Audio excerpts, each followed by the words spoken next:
Make sure you download the Woodward Sports app in the App Store and the Google Play Store today. Take Woodward Sports with you wherever you go and listen live on your phone or mobile device.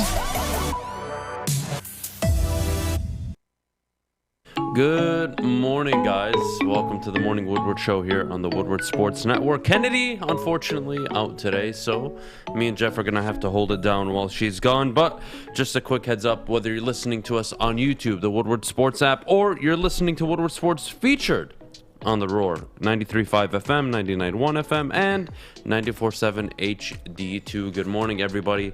Man, Jeff, feels good to be back. I'm not going to lie. It feels good to have you I back. missed you yesterday. How was it? It was good. Me and Stick had some positive conversations. Of course, I know. You know what was funny? I know. He mentioned Caldwell, and I was like, man, if Adham was here, this place would erupt. Doesn't surprise me at all. Doesn't surprise me at all. Let's start with last night. Monday Night Football. Chiefs beat the Giants. Jeff, your takeaways? Yeah, I mean, it was. I would call it a good Monday night game. Very close, but not really offensively driven. The Chiefs are in a realm of problems. The Chiefs all year have had two problems. It's turning the ball over and penalties. In this game, they won the game pretty much still doing both. So give credit to the Chiefs for at least battling adversity and coming out with a win, but this doesn't erase the problems the Kansas City Chiefs have. I mean, they've had these problems all year. They may be 4-4, but they're a very bad 4-4 team, no matter the talent they have on paper. And it could be play calling, it could be, Patrick Mahomes being a little off this year, because in that game, certainly you could tell, like he had a couple sidearms, no looks, like okay, that's Patrick Mahomes, and then he had other throws where it was like, oh my God, the missed throws. I mean, he dirtied a couple passes, so it was very uncharacteristic of Patrick Mahomes. But more importantly, they absolutely needed it. It was at home in Kansas City. This is a game that I said the Giants would cover, but I didn't think they'd almost beat the Chiefs. I honestly didn't. I picked the Chiefs to win by at least 7 to 10 points. They snuck out with 20 to 17, and the Chiefs know, like, we need to run the ball. And they had Darrell Williams, obviously, but they ran the ball early, but Patrick Mahomes still ended up throwing 48 passes, so it all kind of went out the window. I think the Chiefs are good enough to win, 10, 11 games? You say they're not good enough? No, they are. I think they're good enough to win 10, 11 games, but it's just like, because you're so talented. You're just so talented. Right. That's it. The defense looked kind of better, but it was the Giants, and last I checked, you don't play the Giants every single week, and the schedule doesn't get any easier. Home to Green Bay. They play the Raiders twice. I believe the Broncos twice. Yeah. You got a lot of division games coming up. Still play the Chargers. Lots of good games and difficult games coming up for the Chiefs. So I think they finished the season 9, 10, maybe 11 wins. I think 11 wins is pushing it, but they have Patrick Mahomes. You can never count out Patrick Mahomes and the Chiefs. I think the Giants are a good football team, though. And what I mean by a good football team is I think they have a good enough roster where you're like, I can build that project. Like, it's actually an interesting project to take over, and that's where I think Dave Gettleman needs to go completely. Last night was a perfect indication of why Dave Gettleman needs to go. You traded up and got Daniel Jones. Congratulations. Do you remember what draft class Daniel Jones is a part of and associated with? Do I have to bring it up? No, you do not need to bring it up. So you don't have a franchise quarterback. And what happens when you don't have a franchise quarterback? Well, you can't win in the league consistently. Mm-hmm. Well, what does that mean? Well, if you look at the Detroit Lions, prior to Matthew Stafford, this team averaged about 3.5 to 4.5 wins a season. Matthew Stafford's time in Detroit, they averaged 7 wins per season. Okay? It's kind of average, but, you take it. And you look at the Giants, they're just awful. Daniel Jones is not a franchise quarterback.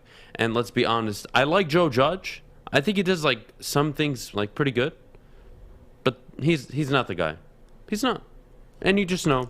I always tell you guys this. So when you know, you just know. You know 1,000% that Joe Judge isn't the guy. And why? It's not just because Joe Judge isn't a good coach. It's not that he's so abysmal. It has nothing to do with that. Joe Judge isn't where the league is going. The league is going to Kyle Shanahan. The league is going towards a Brandon Staley, Matt Rule, Matt LaFleur, Mike LaFleur, the OC, Joe Brady, the OC. That's the future of the league. Kellen Moore, that's the future of the NFL. Not Joe Judge. And I don't want to bring up Dan Campbell. I'm going to talk about what happened over the weekend next, so I'll save my comments there. But, your Zach Taylors, Your Arthur Smiths, even. He's 4-4 with the Atlanta Falcons. Everybody thought this Atlanta Falcons team was in a rebuild. And that's with Ridley playing the worst football of his career. Ridley playing the worst football, now checking out mental health reasons. Yeah. He'll be out. Hope he's better. But they're overcoming a lot. Like, guys, when you know, you know. I'm going to sit up here. You guys can call me Mr. Hot Take. You can call me whatever you want. But last I checked, Mr. Hot Take has been on the money all year. So you can talk to me about Matt Rule being 4-4 with the Carolina Panthers. He's not improving them. Yeah, they have one of the best defenses in the NFL. That doesn't just happen overnight. He's 9-11 as a head coach. McCaffrey has missed, of those 20 games he's coached so far in his career, McCaffrey's missed 15 of them. Not bad. Missing your best player. Right? That's dealing with Teddy Bridgewater at quarterback, PJ Walker, and Sam Darnold. Yeah, that's what I was going to add. Do we have to go here?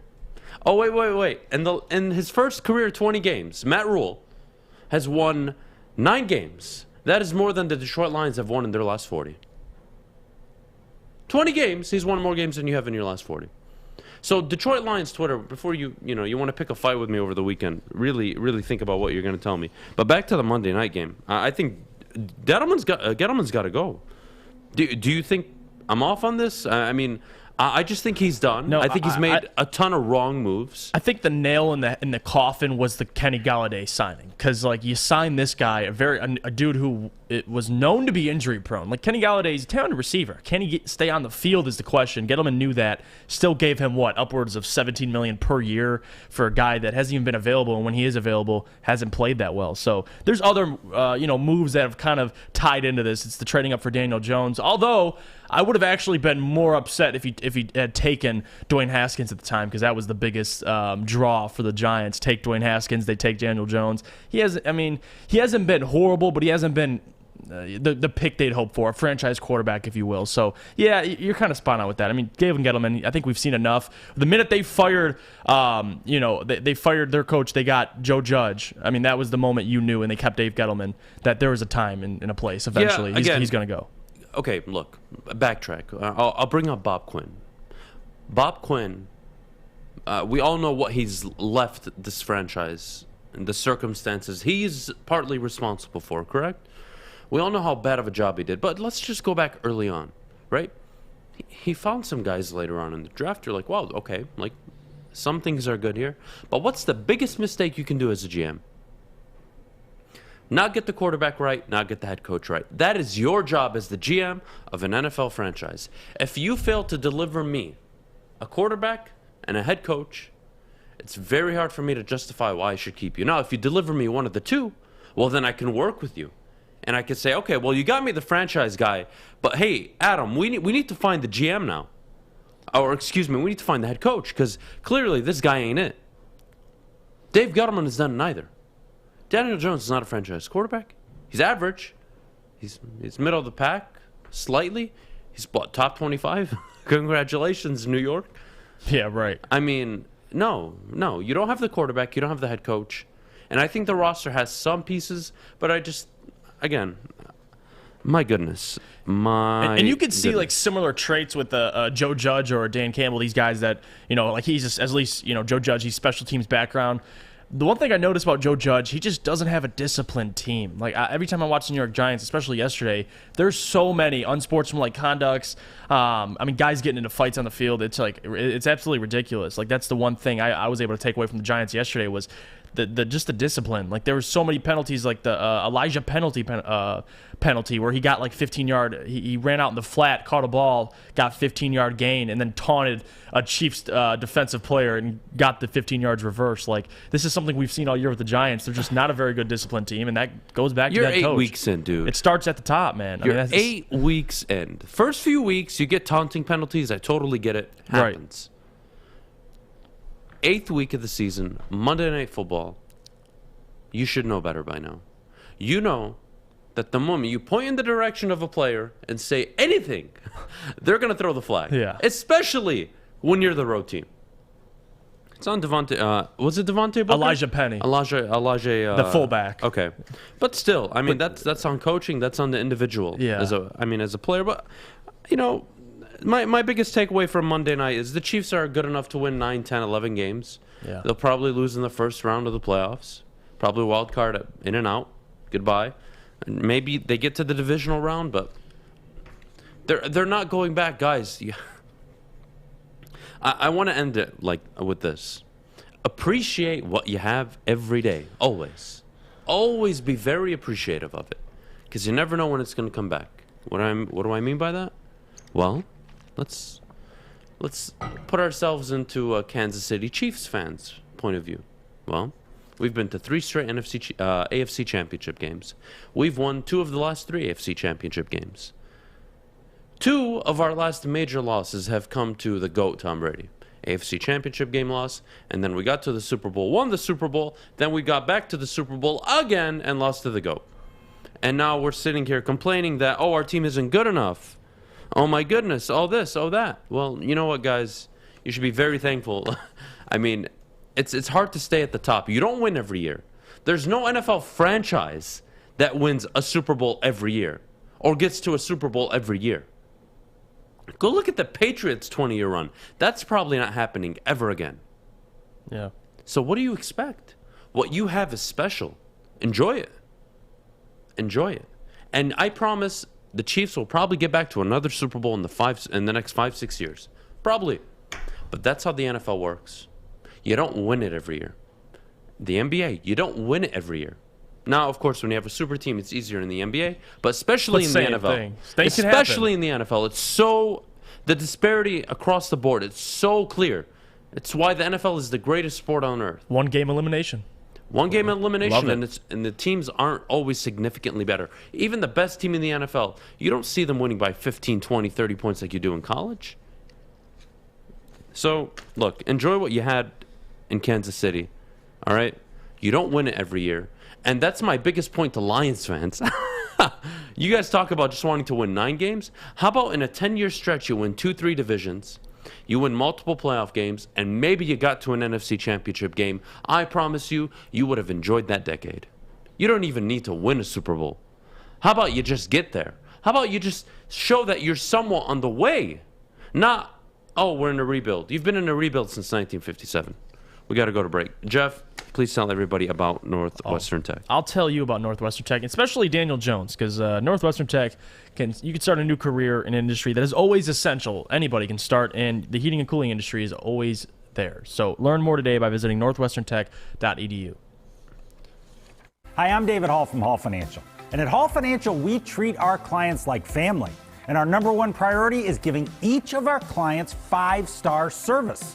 Our passion for 5-star service, combined with our expertise, allows us to find the best possible solution for refinancing your home loan. We take the time to focus on both the individual and the numbers. We're going to walk you through the process and close your loan in half the time of our competition. Go to davidhallmortgage.com today. All right, guys, welcome back to the Woodward Sports Network. Jeff, I wasn't able to be here yesterday. Yeah. So I didn't get to talk about the Lions. I didn't get to talk about Michigan State. What a weekend it was, I think, for the entire state of Michigan. So let's start with the Lions. 44-6 ass whooping delivered by the Philadelphia Eagles. Jeff, kind of walk me through your initial thoughts to the game, and then I'll settle it once and for all, because the team is now heading into a bye week. They're 0-8. Yeah. The wheels have completely It's fallen inevitable. off this limo. Yeah. You guys know where I'm going to go with this, but I want to hear what you have to say over the weekend. I didn't get a chance to catch what you said yesterday. Watching that game, it was disappointing, because it was a game that I set up here Friday and said with Chris Spielman's ceremony. Although there wasn't a big crowd there, and they're winless, so that's expected. I just thought this was the time, or the best case scenario, that Dan Campbell gets his first win in the NFL for a number of reasons. Number 1, I'm not a fan of Nick Sirianni. I've never been.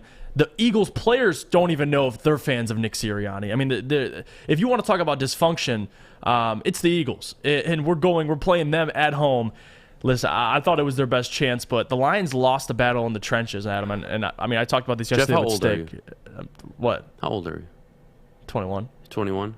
Yeah. All right, so you've been watching the Lions realistically for about 12, 13 years? Yeah. All right. Has anything changed? No. You know, there's a famous saying, guys. You know, you get your hopes up, You think this is the week. This is the week. It's been the week since week 1 for you guys. And they find a way to let you down. And you'll still come back after the bye week. Hey, we can beat Pittsburgh. Hey, we can beat Cleveland. Hey, we can beat Chicago. You're going to do this for the rest of the year. Well, and I wish you just wouldn't. I wish you guys wouldn't. Because just save yourself the trouble. This pathetic organization has delivered to you nothing but garbage. Now, you can hate me and tell me I'm negative and I'm not a nice guy and all this stuff. But you know what? Last I checked, I don't own the team, and I'm not the GM of the team. Last I checked, I'm not the one making these awful decisions for you. And last I checked, I'm not the one that overhauled my coaching staff with a bunch of former players that are very inexperienced as assistants, have a few years on their track record. Anthony Lynn fired as a head coach, back to an OC, and honestly looks like he shouldn't even have a job. No. Aaron Glenn, I think, has been a good signing. I think he's been a good hire overall. He's done a good job considering what he's had to work with, right? We can be fair on We that. can vouch for Aaron Glenn. I think you can give Aaron Glenn the benefit of the doubt. I think he's the only one on that coaching staff you can. And then, of course, you have your head coach, Detroit. You have your head coach. Don't worry. You think I was going to let it go, guys? You think I was going to let it go? He sat up there on that podium so eloquently. And he said, well, I don't know what my quarterback's supposed to be doing. I don't know. I know you don't know. I know.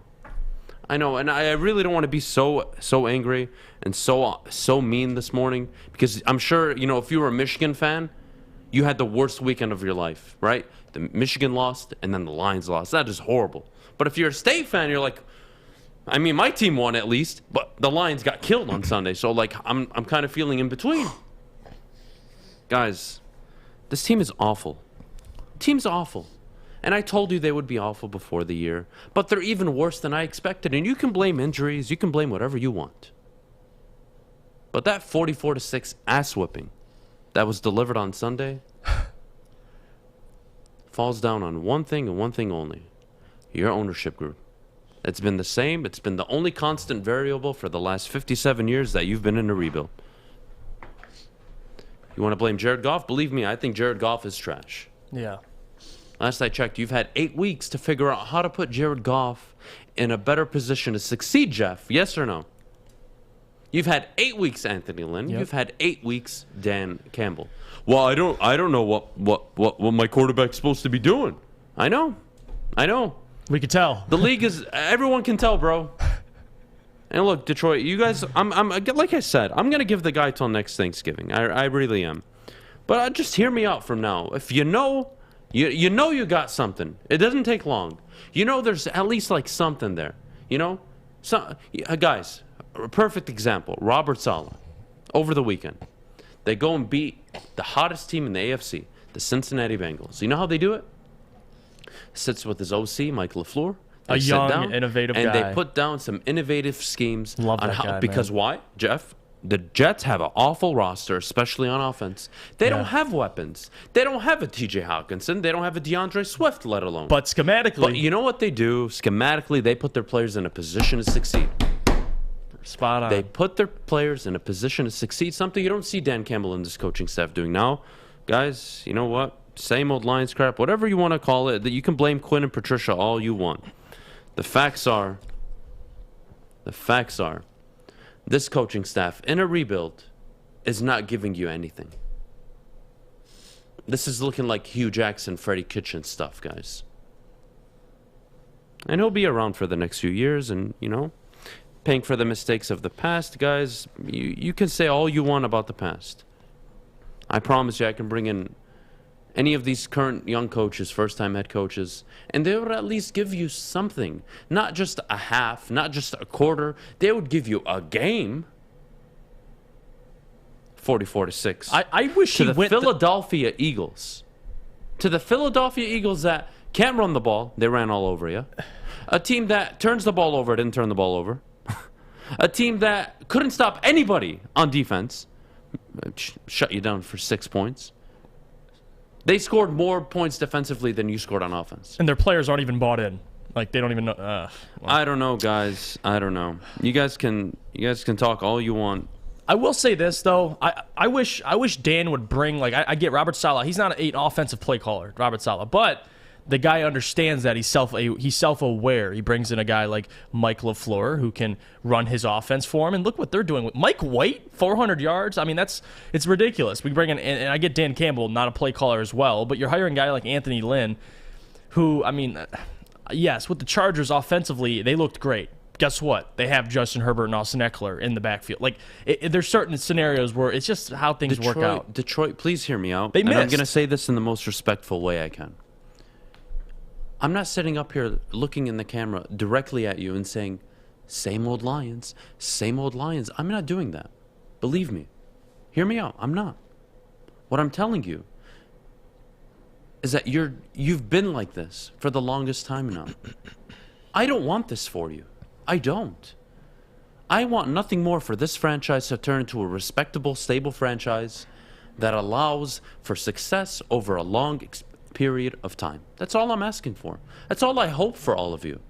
I want there to be a 10-year stretch where you as a Detroit Lions fan can go home and look back on those 10 years and say, we won 3 divisions. We won 4 playoff games. We made an NFC championship game. We made a Super Bowl, let's say. Something to hang your hat on where you said, you know what? You can't win it every year, but damn it, we're going in the right direction. That's it. And if you think you're going in the right direction because you're biting kneecaps, well, good luck. Moving on. Michigan State. My goodness. What a game. Thriller. I think it's the best Michigan State game I've watched in my lifetime. Hey, Braylon Edwards here at the network said it was the greatest ever. He thought. I think he's on to something. I think it's 100% right. I think he's 100% spot on. It was an amazing game. It was thrilling. Michigan State comes back down by 16. And to everybody saying Michigan choked, do me a favor, shut your mouth, please. Michigan did not choke. I'll tell you what happened. State turned on, and they pressed on the pedal, and they turned it on, and they went out, and they won the game. They took it from Michigan. Michigan didn't throw a pick six. Yes, the J.J. McCarthy fumble. You guys can all hide on it all you want. Harbaugh came out and cleared that up right away. That was a designed run. Plain and simple. They fumbled it, absolutely. That did not cost them the game. That did not cost them the game. Cade McNamara finally showed up, and I got to give the kid credit. Game of his life. But how ironic is it that in the game of his life, when his team needed him most, he overthrows a wide receiver in the end zone on 3rd and short, and then he throws the interception late. He doesn't make the big plays when you needed him. He'll make the plays early on in the game. J.J. McCarthy hits the freshman in the end zone. It was a 3rd down play, I believe, right? Yeah. On a rollout? Yeah, it was a beautiful throw. Michigan had it going. Michigan really had it going. They looked like a really good team. And they failed to deliver. Yeah. And, all the people that are saying fire Harbaugh and, they're upset about it, I don't blame them. I really don't. Harbaugh, yet again, fails to deliver. But I want to talk about Michigan State for a little bit. Tuck coming? No. He's here. Mel Tucker's here. Yeah. He's present. He has arrived in Michigan. He has arrived in the state of Michigan. It's done. First Michigan State coach to start 2-0 against Michigan, correct? Yep. Mel Tucker has delivered beyond expectations. Mel Tucker is the one that got this team from, a 5-6 win projected team. They already got 8 wins. They got 8 wins, and they look good. And they fight. And they always talked about that heavyweight matchup, and the championship rounds were going to show up. Michigan State showed up on Saturday. Michigan State showed up on Saturday. Michigan did not choke. Michigan State went out and won that football game on 4th and 4, going for it, throwing it deep downfield, finding Jaden Reed, setting up a touchdown to bring them within 8 points. Yeah. Converting those 4th downs. Converting those 4th downs. Michigan State did everything they needed to do to win that football game. And you can tell me Michigan did everything to lose that game, whatever you want. I don't care. But the narrative today has got to be Michigan State is not, and it never was, a little brother. Because last I checked, in the last 14 years, they've won 10 of those 14 games. They've been and won Big Ten championship games. They've been to the Big Ten title game. They've been to a college football playoff. What the hell have you done, Michigan? Tell me what the hell you've done. Oh, that's right. You've done nothing. Never did anything. You've never accomplished anything. Not even a Big Ten title game. Can't beat Ohio State, let alone Michigan State, let alone Penn State. I don't want to hear about Michigan this morning. And to all those delusional Michigan fans, you remind me of the Detroit Lions fans. You are so delusional. You think so much of so little. What have you done in the last 20 years? A Big Ten championship, maybe? One? Wow. For such an prestigious program, to only have won one Big Ten, it's really unfortunate. And I want to ask you this real quick. A lot of people say I hate this excuse. Coming from, not all Michigan fans. I mean, there's a lot that admittingly will accept defeat. But what about the ones that say the refs won that game? Okay, so regarding the ref situation, I think it was a bogus call on the sack fumble. I don't think there was conclusive evidence to overturn it. I didn't see anything on the broadcast. Now, if they had a different camera angle, I would love to see it. Yeah. But there was no conclusive... Guys, remember the rule book here. Yeah. It's not about what you see. It's by the rule book. Is there enough evidence to overturn this? And I believe there wasn't. I think they got a raw deal on it. You were still up 16 in the third quarter. Right. You still could have went down and Cade McNamara not overthrow his wide receiver Cornelius Johnson open in the red zone. If he hits him, that game's a whole different ball game. You want to talk to me about the JJ fumble? You want to talk to me about everything. You had every opportunity to go down and answer. You didn't. You didn't. And you didn't make the stops either. So if you're blaming the refs today or yesterday, whoever you are, believe me, the refs didn't. The refs, did they play a factor? Was it more in Michigan State's favor throughout the game? Absolutely. I think everybody can admit that. But you can also admit, given that situation, given everything that had happened, you were still up 16. You had all the momentum. You walked into the fourth quarter with a chance to dominate. And what did you allow? You allowed Kenneth freaking Walker, Mr. Heisman himself, give him the trophy yesterday, to run for 200 yards and 5 touchdowns on you. Most ever. All you had to do was stop him. That's what Michigan State did. They stacked the box. Cade beat us. He beat us early, couldn't beat us late. It paid off. Yeah. Michigan couldn't stop Kenneth Walker.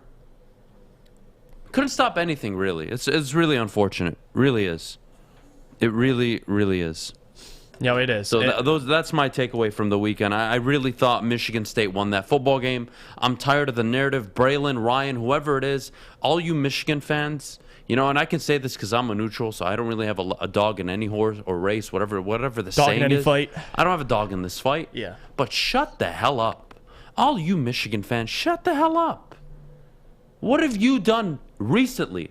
Michigan State has dominated you recently. They've won a Big Ten championship recently. They've been to a college football playoff recently. What the hell have you done? And they have lottery picks. You've won 9 games, 10 games. Congratulations. Congratulations. Take that to the bank. Speaking of bank, guys, my bookie, you got to win some money. All right, NFL is, 8 weeks in now? Guys, there's no better time to start betting than with my bookie. Sign up today using code Woodward. They'll match your deposit dollar for dollar. Now, you put in $100, they give you $100. You put in $200, they'll give you $200.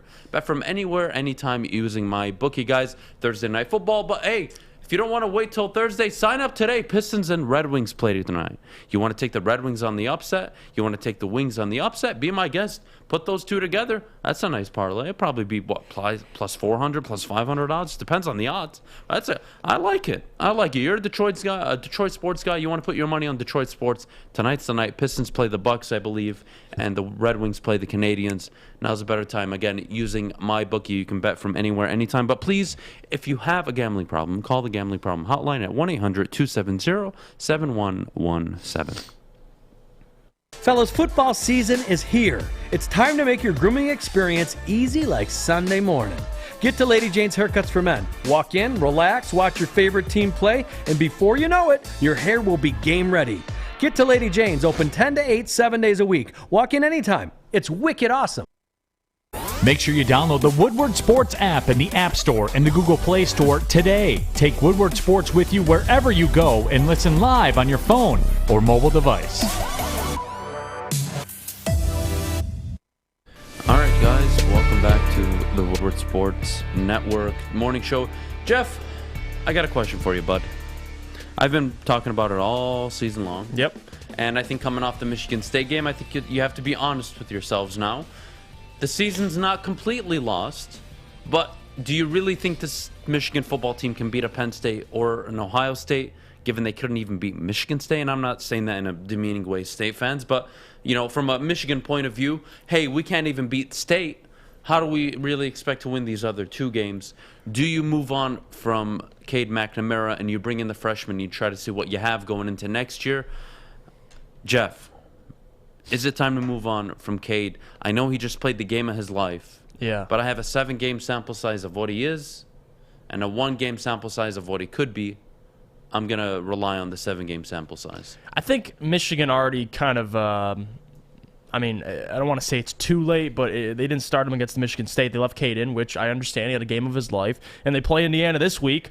I think Cade stays in there. I mean, JJ's going to get more reps, though. I mean, especially versus Indiana. I think they win convincingly. Get JJ his reps. I don't know if you're beating Ohio State. I really do think Michigan can beat Penn State, even with Cade. Yeah, he's going to limit their ability to move the chains, but I think as long as he can just be, Cade McNamara and play his game, I think they can still get a win at Penn State. The Ohio State one's interesting because I did say if Michigan's probably going to lose the next 2 out of the 3 games, meaning the 3 big games: Michigan State, Penn State, and Ohio State. I think they lose to State and Ohio State, and so far I'm right on the Michigan State. I think I'll be right on the Ohio State. So in my opinion, it's tough because you can't take Cade out of the lineup. Yeah, he threw the interception late in the game. But before that, he did play arguably his best game of the season. He played a great 3 quarters. Yes. He was awful in the 4th quarter. And last I checked, in the NFL, in college football, doesn't matter where. Jeff, you can tell me if I'm wrong here. The games are typically decided by 3, 4, 5, or maybe even 6 plays. And Cade McNamara failed to deliver in the 4th quarter. It's that simple. You guys want to cry about it? 16-point lead. He played so well early on. I'll give him credit for how he played. Towards the end of the game, when it mattered most, he overshot his receiver, could have put Michigan back up by 2 scores. And then he throws, of course, the interception where I'm not sure what the hell he was looking at, because last I checked, he had the underneath route going with a freshman. So I think you move on. That's it. So you get rid of him right after the game at Michigan State. Look, who does Michigan play next? Michigan, they play Indiana. Illinois. Indiana at night. Indiana, correct? Yeah, Indiana. At Then night. Penn State. It's home to Indiana, though, correct? Yes. And then away to Penn State, correct? Yep. Look, I think it's time to get J.J. McCarthy in. That's it. The undefeated, we're going to win the Big Ten, that is likely over. Michigan State could still lose 2 games, yes. Ohio State could drop a game. They could lose to Michigan, and Michigan come on top at the end of the year. But what happened Saturday? You proved your defense really wasn't as good as you thought it was. And your offense did well in the passing game, but let's be honest, it was in bursts. It was a big play here, big play there. It wasn't K driving you up and down the field, driving the ball downfield. Right. It really wasn't anything like that. The one ball that was thrown down the field, J.J. McCarthy threw it in the end zone. It was a touchdown. So, look, you want to give Cade the rest of the season, that's fine. You sleep, you can dig your grave there. But I think if you're a Jim Harbaugh, you want to somehow salvage your season, you got to put the freshman out there and say, hey, we got this kid going into next year. Next year's the year. That's the only way you can sit there and justify your job. What if so let's say you go all in with J.J. McCarthy. What if he costs you a game or 2? And Jim Harbaugh's already on a hot seat we're all talking about. Wouldn't you just want to roll with Cade and then start J.J. fully next year? Like, I get the season's not lost. They have 1 win. I mean, you don't know if J.J.'s going to keep you at 1 win or possibly get you to 2 to 3 losses. I mean, you're willing to take that risk, though, like as a coach. You're going to be, especially in his position. You're going to finish the season with 2 or 3 losses regardless, realistically. I think they lose to Ohio State. But So you're finishing, and then there's a bowl game. You're probably finishing with 2 to 3 losses. Yeah, then that would be 3. Whether it's Cade or JJ, put the damn freshman in and see what you got. Because if he explodes and you win out and Michigan State wins out, well, okay, we lost to the better Michigan State team. We put in the freshman. He dominated. We beat Ohio State. We beat Penn State. I prefer that narrative over, oh, well, you know what? We're just going to keep Cade because he's the stable quarterback right now. I don't agree with that at all. Jack says, Michigan fan, and Adam sounds just like me, but then he tells me to shut the hell up for wanting more. No, my friend. It's not that you want more. It's you think your fan base, a majority of it, thinks that you're more than what you are, actually. I'm not knocking anybody for wanting better. I want Lions fans to expect better, but there's a difference between expectations and reality. And the reality is Michigan State is not your little brother, Jack. Now, I know it's rivalry, it's banter. You know what? I'm not affiliated with either school, so I could care less. Do whatever makes you guys happy. But State has never been little brother. And don't bring up the record and the wins and everything pre-World War II. I don't want to hear it. I don't want to hear it. Take out all that, then what do you got? Please. Michigan State is not little brother. They just aren't. Michigan, you're the little brother. You're the highly prestiged academic school. Congratulations. You don't do it on the football field, and that's what we're talking about right now. State's the better team. It's the better program. And Mel Tucker's done a hell of a job. So I really don't have more to add on that. I think they should move on. I think you got to find out what you got in the freshman, Jeff. I really do. Disagree? I disagree, but it's a risk, and if that's what he's willing to do. But if you're going to finish the season with 2-3 losses, wouldn't you prefer it with the freshman? If you tell me you can predict the future, and that if you start Cade the rest of the way, they finish 11-1, then I got to shut the hell up and I got to say, you know what? All right, because if you beat Penn State, you beat Ohio State, you win out, you're likely. You likely have an opportunity to represent the Big Ten in the Big Ten, or at least the Big Ten East in the Big Ten championship game. You have a chance. Michigan State could still drop a game or two. That is all a possibility. All is not over. Michigan still has an opportunity here. I just think the opportunity is much better with the freshman at quarterback. You guys can dog him for the fumble all you want. You know what? The kid made a hell of a play also in the game. Yeah. You want to knock him when he's down? Be my guest. I saw what the kid is capable of. And if you think Cade McNamara is going to get you a win against Ohio State, couldn't even do it against Michigan State. Couldn't make the big throws when it mattered. Peyton Thorne made the throws when it mattered. He overcame his awful first half. 2 interceptions. He overcame it and made the throws when he was asked to. The 4th and 4, the dropping a dime to Reed, damn near the goal line. Yeah. He made the throws that your quarterback couldn't make. We got to go to break. Jeff, could you please tell our friends about Guardian Alarm? Oh, I got you. Guardian Alarm. We're talking about defenses. Michigan's defense, Aiden Hutchinson. Well, guess what? Better defense, Guardian Alarm, because they get it. Good defense on and off the field helps you feel secure, and Guardian Alarm has state-of-the-art technology that helps you feel safe, all with 24/7 local monitoring. Guardian Alarm has convenient features that let you check in on your home, control lights and temperatures, detect smoke or carbon monoxide. It will let you even lock and unlock your doors. Call this number, 800-STAY-OUT today. You heard Fish. That's 800-STAY-OUT today. Guardian Alarm has been trusted for over 90 years at keeping families safe. Tony is a third-generation logger that has a simple, practical approach to life and work. That's why his Coast DX342 knife is perfect for him. The stainless steel blade is rust-resistant and made for all-weather use. And the double roll-lock safety ensures that it will never inadvertently close when he doesn't want it to. That's why Coast is trusted tough.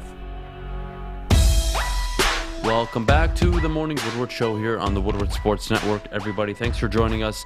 Jeff, a lot of comments in the chat complaining about the shin down call over the weekend. Mm-hmm. Look, I agree. I don't think it cost them the game. I think it was suspicious for sure. Cost them 7, yeah. It cost them 7, but look, you know, the way the game played out, you had your chances, Michigan. You had your chances. That didn't come late in the game where you would have been up 3 scores and it would have been out of reach for Michigan State. All right, that was right before halftime. There was still a half hour of football left to be played. Please. I agree there was no conclusive evidence. But it doesn't matter. It was overturned. What do you want me to do? I can't change it.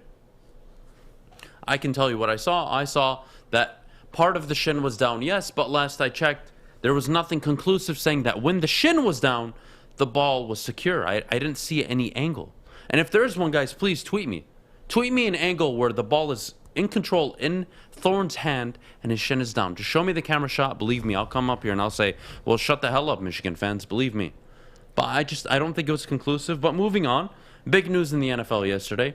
Von Miller, Jeff, traded to the Rams. The Rams will acquire Von Miller. They'll give up, I believe, a 2nd and 5th or a 3rd and 5th round pick. The Broncos will acquire the picks, but the Broncos will also pay $9 million out of the $9.7 million salary of Von Miller's contract, which means basically they got a star player for draft capital. It's a great move by the Rams. They're all in. Your thoughts on the trade and what that means for the Los Angeles Rams? Well, the Rams, we know they're in win now mode. We've known this. They've traded all their first-round picks for Matthew Stafford. Now they're trading their 2nd and 3rd round picks for Von Miller. 32 years old. He has 4.5 sacks this year. Von Miller, I mean, if you look at the two guys over the last 5 years that have dominated one-on-one matchups, it's number one, Aaron Donald, and right behind him is Von Miller. So now not only do we have the two best players at their positions in Aaron Donald and Jalen Ramsey, you also have another guy who can help alleviate pressure off Aaron Donald and get after the quarterback. I mean, it's a great trade. And you know what? I commend Les Snead. I really do, for realizing the position his team's in and saying, F it, we're going all in. We're getting all the best players, trying to build a but what kind of mentality is that? Can you kind of walk me through what that is? I'm asking. I'm being serious. It's a win now mentality. I mean, it's a hey, we have something here. Let's win now. Yes, and you know what? I think the Cardinals similarly do that too. I mean, they were on the market for Von Miller because they're in that win now. They got J.J. Watt. So I commend these teams. And you know what? The Broncos paying him $9 million. You know, out of his remaining, it's a great deal. It's like you're paying. The Rams are taking on someone who's being paid to play for them. It's a great deal, and I think Von Miller, if he can stay healthy, has a lot to offer. I mean, he's going to help this Rams team tremendously, and even Matthew Stafford. Like now, we can officially say, even before then, this is the best defense he's ever had. But this is, my God, on paper, if they can all stay healthy with Von Miller, I know he's had some issues just staying on the field. They look good, man, and this will give will give them the edge over those teams like Arizona, you know, or the Buccaneers when they rematch them. Like those types of matchups, you got a guy in Von Miller now who can get after Kyler Murray, you can get after Tom Brady. Like it's a great addition. So I commend the Los Angeles Rams for realizing the situation they're in. And Isn't you know what? Ironic? A franchise that understands, guys. This is what you call self-awareness. You got the star players. You got playmakers at all the positions you need. You got Cooper Kupp and Robert Woods and Van Jefferson at wide receiver. Yep. You got the running back tandem all figured out. You have a top 5 O-line. You got the quarterback. Okay, let's go to the defensive side. You got Aaron Donald on the line that can make plays. Linebackers, they got a nice young core, but they just added Von Miller. They're looking really good there now. You look at the secondary, Jalen Ramsey. You got playmakers all over the board in Los Angeles. Self-awareness, guys, super important. Isn't it funny? It's so befitting, honestly. You trade Stafford, you send him to an actual functional organization, right? An organization that understands what it's like to actually win meaningful football games, and they realize they got something special going on. They're 7-1, and they go out and they bring in a Von Miller. Why? Because they want to win now, and I love it. I'm all for it. Good for them. Very happy. It's funny. Maybe the Lions should have had a similar approach in 2014 instead of just letting everybody go. But it's also funny how the good teams, the good franchises, the good organizations, the great ownership groups, how they figure out how to manipulate the salary cap. And teams like the Chicago Bears, for example, can't keep Kyle Fuller, their best cornerback. How teams like the Detroit Lions can't keep a Nick Fairley and Ndamukong Suh. It's absolutely ironic how the good teams in the NFL manage to make good decisions, and the bad teams compile bad decision-making for a long period of time. It's unbelievable. I think the Rams are clear NFC favorites. I still think the NFC is loaded, though, Jeff. Like, you have to deal with the Packers. You have to deal with the Cardinals. The Rams' only loss is to the Cardinals, to be fair. NFC, come playoff time, the NFC is going to be the bigger draw in terms of, head-to-head matchups. 100%. You look at the AFC, I think there's 2 or 3 teams that are just clear above the rest. You look at the NFC, I mean, it's loaded. The top 5 records in the NFL, I believe, are NFC teams. Yeah. Yep, Unbelievable. Unbelievable. And it shows a lot. I mean, especially the NFC West. If Russell Wilson doesn't go down and the 49ers, the 49ers are dealing with some issues, but that's 3 good playoff teams right there. So, it's absolutely ridiculous what they're able to do. So Brian in the chat says, what'd he say? The Rams have no future if they don't win it all. You know what? Well, to an extent, you're right. You're absolutely right, Brian. They are investing and giving up a lot of capital in a win-now window, so the next 2 years. But you know what? They know they're good enough to win a Super Bowl. And Brian, I'm asking you a question now. If you were in the Rams position and you were the GM, wouldn't you make a move like this? Yeah. At least you can say I did it. Why are you so worried about the future when in the now you're a Super Bowl contender? If you win a Super Bowl in one of the next 2 seasons, your job is secure for the next 5 seasons. You can go through a rebuild. Mm-hmm. If you want to blow it all up, that's fine. You've earned the right to do it. But when you're an organization, let's bring it up, the Detroit Lions, where you blow it up every 3 years and you're always in a rebuild, well, then it lacks any respect, any true meaning. A team that is on the cusp of a Super Bowl, and you can all admit they are good enough to win a Super Bowl. They have the coach, they have the GM, they have the organization, they have the owner, they have the head coach, they have the quarterback. They have it all. They have the defense, they have the offense, they have it, everything you want. They got it. Self-awareness. This is the year. These next 2 years are our window to win a Super Bowl. Let's not waste it. And I would rather sit up there on the podium and tell every single Los Angeles Rams fan, hey guys, I'm telling you from now, enjoy the next 2 seasons because I'm going all in to deliver all of you a Super Bowl. And if I succeed, we're going to parade downtown LA. We're going to have the time of our lives. And if I fail, that is on me. And yes, I put the team in a bad situation in the future, but you know what? It's not the end of the world. We went for it. Put your eggs in one basket. We went for it. Yeah. What team do you know in the NFL that just like, we want to keep our draft picks. We don't want to pay players money. And, we just don't want to make any big moves. That's the Bengals. That's why they never won a playoff game in Marvin Lewis's time in Cincinnati. They never went out and got free agents. They never paid their stars to stay. Mm-hmm. Guys, even Bill Belichick and the Patriots understood this. Went out and got a Stephon Gilmore, invested in their O-line, invested in their defense, re-upped, gave up their capital, gave up all their salary cap to ensure that Tom Brady could make 3 Super Bowl appearances in his final 4 or 5 seasons in New England. That's what you do. And then you're down for a year like they were last year, and now they're kind of competent this year. What are they, 4-4 now? So, guys, good franchises know what they're doing.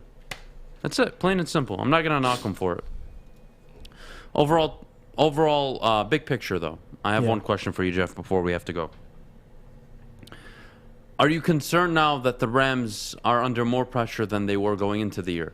Is this kind of trade put more pressure on them? Or is this just you know what? No, we're feeling ourselves. We think we're good enough, and we just added this dude. I mean, what's the reaction in the locker room? Are you guys like stoked, or is it like, oh, we got to win now? That's it. We're done. I think the pressure's already there. I mean, when you acquire Matthew Stafford, you give up 2 first-round picks and a third-round pick and your own starting quarterback. The pressure's there. I think getting Von Miller, if anything, gets the locker room excited. I mean, you get a veteran who's been there, who's actually played in big games on your team, and it's Von Miller. I mean, he's a terrific player. I think the players are stoked. They should be even more juvenated to get out there and dominate. So, no, I think they're stoked about it. I think the pressure was already there. They were already lingering. I don't think Von Miller, 32-year-old Von Miller, who you're paying $700,000 to be there, doesn't add pressure, if that makes sense. It's really two comments in the chat that I absolutely love. First, from Doug Fungus.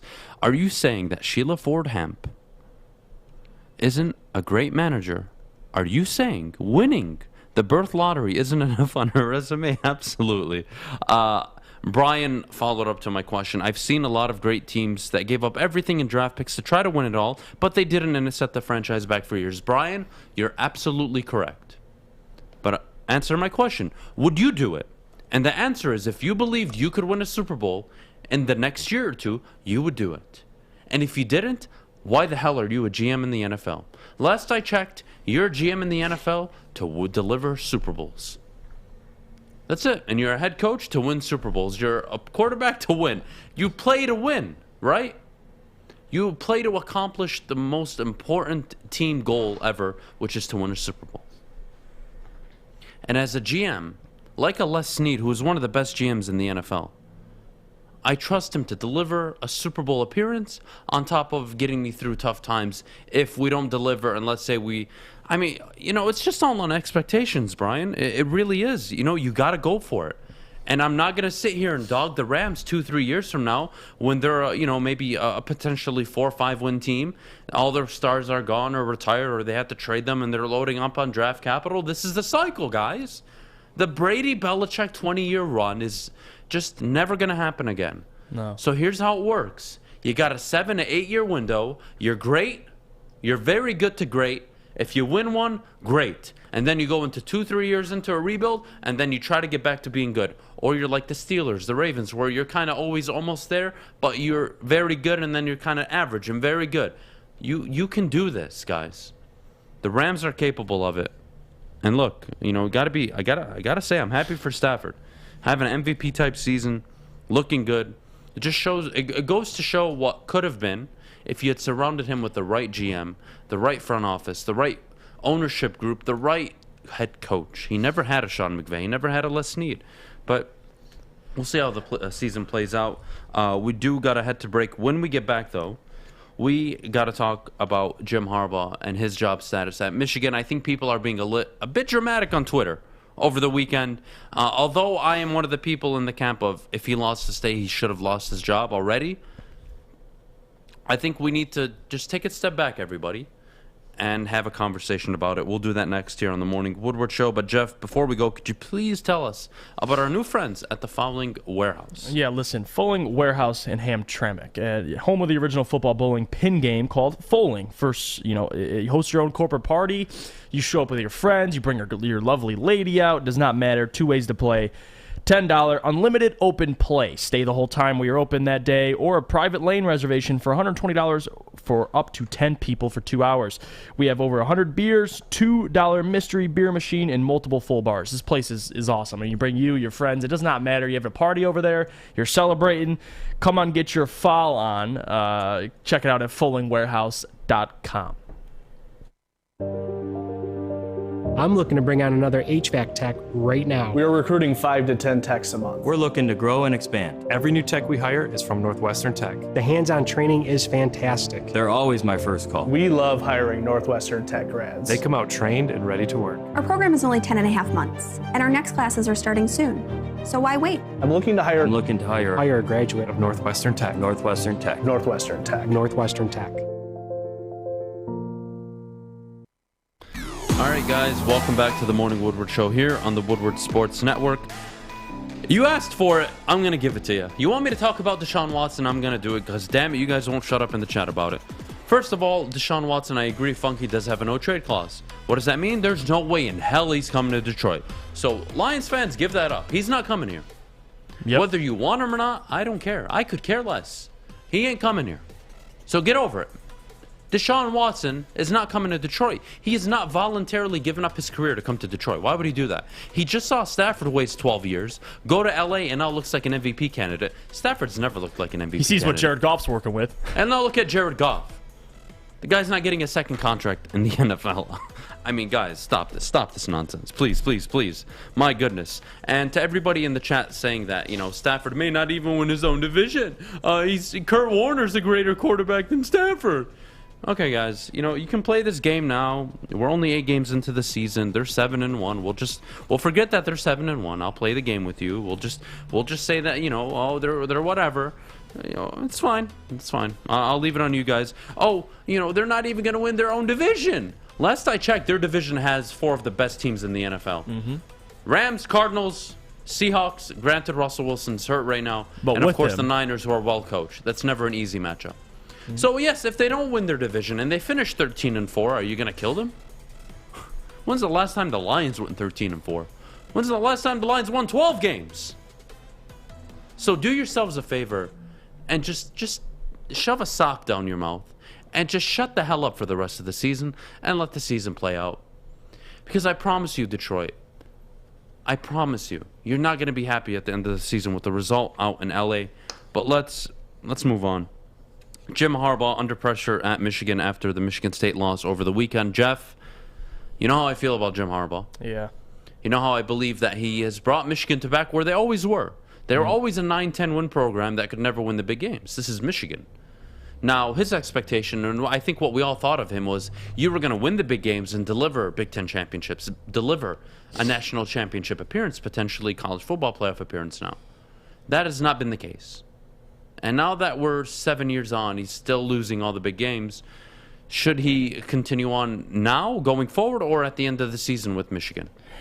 I think he definitely finishes the season. Firing him in the middle of the season makes zero sense. The one thing I have is this: against Penn State, Ohio State, and Michigan State, what is he, 6-12 against all three of those guys in his career at Michigan? That's not a good look. Like, you can win games, 9-10 games, but if you're not beating your rivals, the only three rivals you have in the Big Ten, it's hard for me to make a case for you to be the coach. But the question is, Adam, who do you get if you fire Jim Harbaugh? And that's a solid question, because it's true. Who are you getting on a level of Jim Harbaugh in terms of, his level of recruiting, or his level of just being the face of Michigan? I mean, I can't think of a candidate, James Franklin. Like, who are you bringing in that's even going to be basically anywhere near the same level as a Jim Harbaugh in terms of just notoriety? Who would you bring in? I don't know, but he is 6-12 against all three of the guys he has to beat. So to me, that's fireable. I mean, if you're Michigan and you have higher standards, which, I mean, I'm not a Michigan fan. I'm a neutral. I'm not a fan of either one, so I don't know. But if you're a Michigan fan, you have higher standards than what Jim Harbaugh is bringing you. You want to know who you bring in? You want to know who you bring in? Honestly. Who? There's only one head coach I fire today, and I go out and get. All right? Who? Urban Meyer. You guys can laugh all you want. He's in and out. Urban Meyer, I think, delivers in 3 years, while Harbaugh and every other Michigan coach has failed to deliver in the last 20 years. Now, I don't think that's possible. I don't think he's leaving an NFL job. I don't think that's going to happen. I don't even think he would go there because, obviously, he was so successful at Ohio State. He will always be endeared to that fan base. I don't think it's going to happen. Okay? Guys, what are we doing in the chat here? You guys are really stroking Jim Caldwell for winning 11 games after he took over Jim Schwartz's very talented roster that Schwartz underachieved with this final year. Won 11 games. They peaked, and then they went 7-9, 9-7, 9-7. That is amazing to you? Do you hear yourselves? You're comparing that with what Sean McVay and the Rams are doing now? Do you guys hear yourselves? My goodness. PJ Fleck, maybe. Bob Stoops, I doubt it. I agree. I don't think that's the case. But guys, Michigan has and always will be a 9-win program that ain't gonna win shit.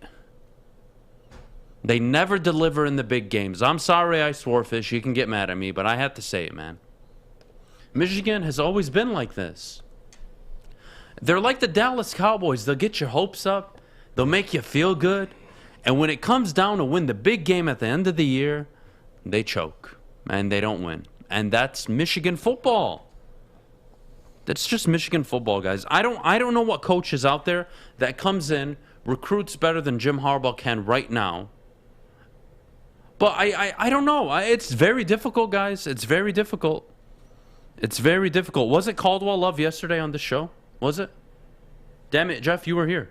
Did you allow this to happen? Oh, well, I was gone? I did say that Caldwell, I mean, we did talk about this already. The guy was fired slightly prematurely. But who they got after. Okay, let's say I throw you guys that bone, all right? Let's say I say, yes, Jim Caldwell was fired prematurely. Guys, the roster was on the decline. Yeah. Your ownership group was clueless as hell because they didn't see it. The GM didn't see it. Bob Quinn was so inept, he didn't notice that his roster was declining.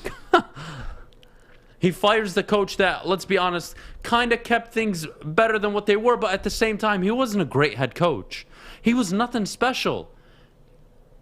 You guys want to attribute everything to Jim Caldwell as if Matthew Stafford didn't lead all those fourth quarter comebacks, as if Matt Prater didn't hit all those 50-yard plus field goals to win the game at the end. Well, choose who you want to give credit to. Be my guest. But I got to say, moving on from Jim Caldwell was going to happen. You know why? Because he never won you the big game. What? Oh, I'd rather be 9-7 than 0-8 right now, Adam. I'd rather win 9 games every year and be mediocre by your standards than be what we are. Well, you know what? Then good for you. Good for you. Good. Be like Michigan. Win 8-9 wins. Win what? 8-9 games every year and do nothing. Accomplish nothing. Celebrate nothing in your life. That's what you are as a Detroit Lions fan right now. When are you gonna hold this team accountable to more than, oh, we're going to bite kneecaps. Duh, we're going to be so much better. Dan Campbell's changed the culture. I would say Matt Campbell, but Matt Campbell just signed a big deal with Iowa State. I don't think he's moving out of that deal. I think it was an 8-year deal, guys. So back to Jim Harbaugh. I want to stay on topic. Look, you want to get rid of him, be my guest. But you got to be very careful who you replace him with. Because you're going to fall back into a 3-5 win team for a few years until you get back up. You don't want to turn into USC. You don't want to turn into Texas. Be very careful. Now, I'm not saying what Jim Harbaugh's doing is enough. Believe me, no. He needs to deliver on the big games. And I think if he loses to Ohio State this year, which is likely the case, then he needs to get fired. But Michigan, that's what you always have been. You've always been the program that's won 8-9 games. You beat on the bad teams, and then you lose to Michigan State, Penn State, and Ohio State. That's your program. And the Lions, you've been nothing but inept for the last 60 years. One playoff win. One playoff win. But that's the argument I have, is you have one playoff win, and you got there twice with Jim. And you could say it was Matthew Stafford who had led all the comebacks, but like in your 0-2 in the playoffs.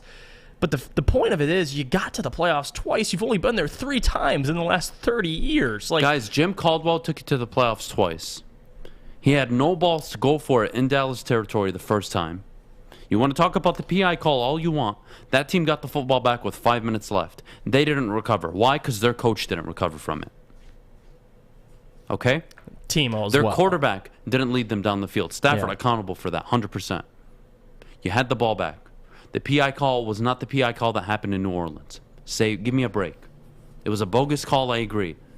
But get over it. You had the ball back. You had an opportunity. Yeah, I'm not You didn't arguing. go for it on 4th and 1. It wasn't even 4th and 1. It was 4th and inches. Yeah. And you didn't go for it in Dallas territory. You punt, they go down and score. Of course. So typical. And now because Dan Campbell strokes his ego around and goes for it on every 4th down, you're like, oh my God, this is the best thing I've ever seen since. Congratulations. Congratulations. 0-8 football team now. Congratulations. Jim Caldwell goes to the playoffs in Seattle, struggles. They slump to a wild card appearance. Congratulations, guys. Look, this is what I want for all you Detroit Lions fans. I mean this sincerely. I want you in an 8-year window to have won a division 2 to 3 times, been in the division race 5 out of the 8 years, even 4 I'd accept, win it multiple times, show that, you know what, we had a down season, but we rebounded with 11, 12 wins. You never do that. You've never done that. You've had a good year, and then you went back here, and then you were like here, and then you're back to the floor, and then back here, and then back to the floor. Come on, guys. This is not an organization that's not functional. It's not consistent. It's not something you should ever be proud of. You're proud that they fight? There's 31 other teams in the NFL that give just as much effort. I promise you. If that's what you're hanging your hat on, well, we fight. We fight for this guy. Great. Fighting doesn't win football games. Go look in New York. The Jets were fighting their first 6 games of the year. What'd they do? They drew up a real good game plan against the Cincinnati Bengals team, let's be honest, is looking very good this year. And they drew up a scheme where they could throw for over 400 yards against them. They could put up over 30 points against a really good defense. And they somehow won that game. It's so funny what coaches around the league do. And then we come to Detroit and we accept mediocrity. Jim Caldwell was mediocre, whether you like it or not. He was the best head coach we ever had. Great. You've never had a good head coach. But I think that's why you think he's so great. When have the Detroit Lions ever hired a Sean McVay, an Andy Reid, a Mike Tomlin, even a Pete Carroll? When have you ever made that hire? No, you've never done it. They've never had. You've never had a GM where teams around the league are like, wow, you know what? They got something going. Maybe Mayhew did a decent job. But even then, like, guys, it's there for you. You just don't want to admit it. The truth is, you've made inept decisions for the longest time, and not you as fans. I'm talking about your ownership group, your front office, your head coaching selection. This is your reality. And if Dan Campbell pulls you out of the sewer, believe me, I'd be so happy for everybody. But it doesn't look like the case. It just doesn't. So I'm not sure where to go from here or what to tell all of you guys, but we got to head to break. When we get back, it's Tuesday, and you know what that means, Jeff. We got to talk about our NFL Power Rankings. New top 10 list every Tuesday comes out. But before we go, I got to talk to you about our good friends at none other. Where's my paper? Jesus Christ. I'm losing my mind today. None other than Gypsy Vodka. Let me tell you about Gypsy Vodka, guys. They sponsored our Michigan State broadcast out at the Hopcat in East Lansing. It was a great, magnificent broadcast. We had so much fun, guys. Both owners are Michigan State alumni twin brothers. Their names are Adham and Mike. Give them a big shout out on social media. Follow them at Gypsy Vodka and try a bottle today. Drink it responsibly, of course. And guys, there's nothing. Look here. I'll throw you a bone here. All right, I'll throw you a bone. Guys, you got the Pistons and you got the Red Wings playing tonight. Open up a bottle of Gypsy Vodka. Mix it with whatever you want, cranberry juice. I don't know how you like your vodka. You like it straight? Be my guest. You probably need it considering they're playing the Bucks tonight. But regardless, have fun with it. Enjoy it. It's a good tasting vodka. Gypsy Vodka, guys. Okay, you thirsty little spin goblins. I want you to pedal into the next dimension. Spin it! Spin! Spin! Uh-oh! Carmen's falling behind. Let's give her the hiss of shame. Spin! Spin! Spin till you bleed! Don't ride the bike of shame. Come to Planet Fitness and find your own lane with tons of equipment, free fitness training, and no hissing. Join today for just $10 a month. Welcome back to the Morning Woodward Show here on the Woodward Sports Network. Jeff, Tuesday, NFL Top 10 Power Rankings. Last week, we agreed at the top. We totally disagreed at the bottom. I got to hear number 10, your side, going into Week 9 of the NFL season. Who's the 10th best team in the NFL? I'll tell you from now. I hate teams 12 through 9. I just hate them. Yeah. I don't think there's a top 10. I think there's a top 7 in the league. I hate my 10 through 8 pick. I just do. I'm about to say a name, and I'm not proud of it. It's the Las Vegas Raiders, and I don't know why they're still lingering, but they are 5-2. And Derek Carr played magnificent before the bye week, so they're kind of still lingering around that top 10. I mean, if they're 11 to you, fine, but they deserve to be around that area. They're 5-2. They deserve it. So I got the Raiders at 10 for me. All right, I'll agree. I've got the Vegas Raiders.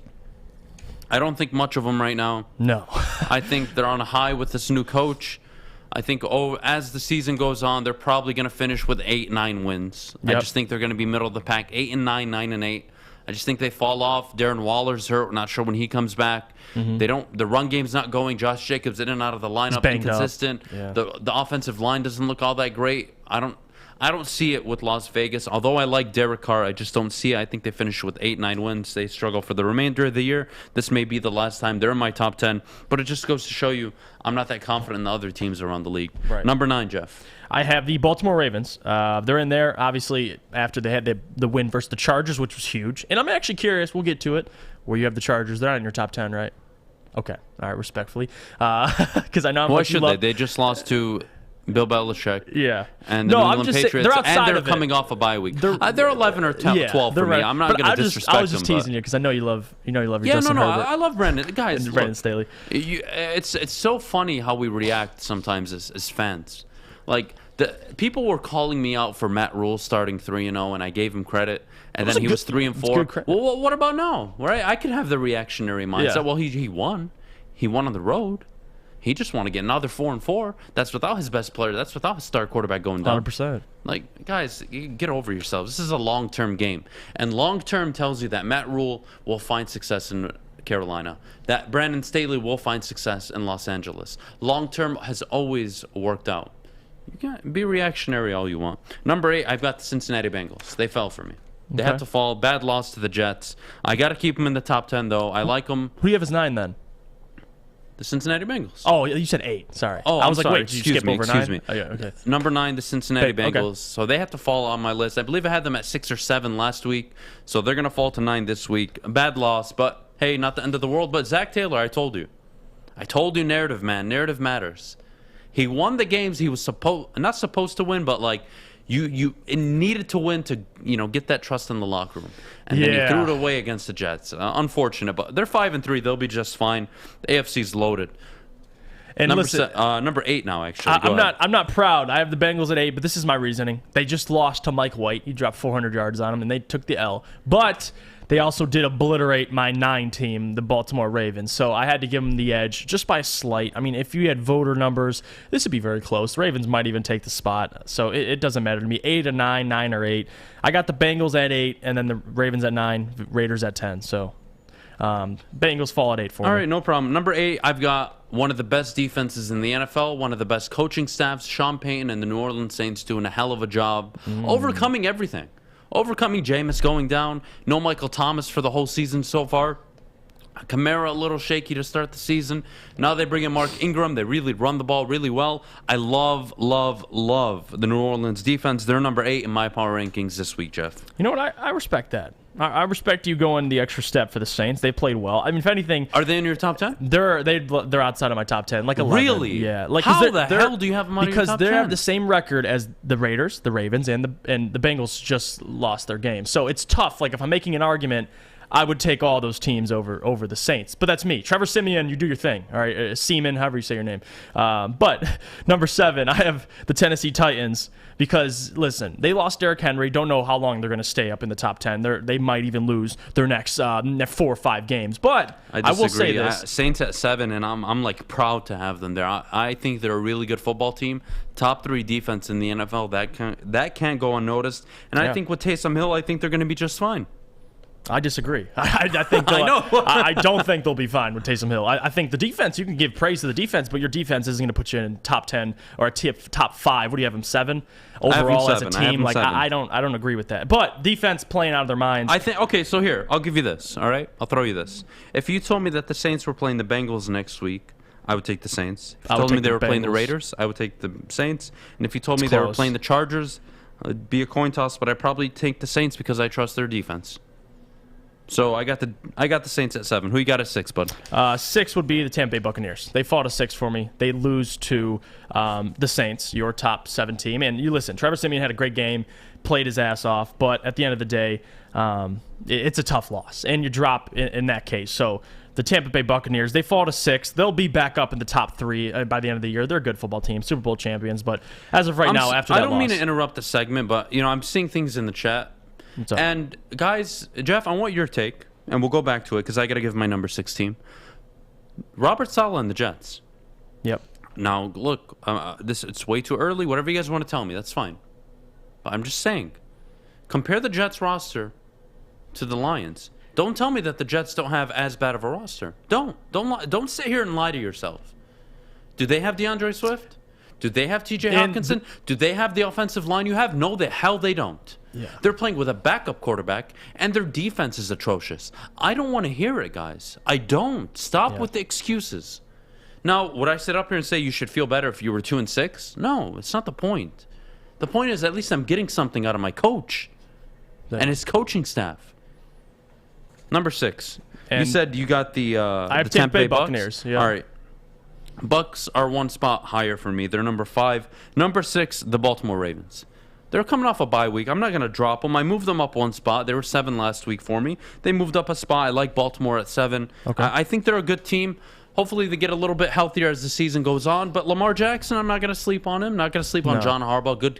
Very good head coach. I like it. I like it across the board. So for me, number 6, the Baltimore Ravens. And number 5, I got the Dallas Cowboys. I'm going, listen, the Dallas Cowboys, they came in there with Cooper Rush, Kellen Moore, still able to get a win.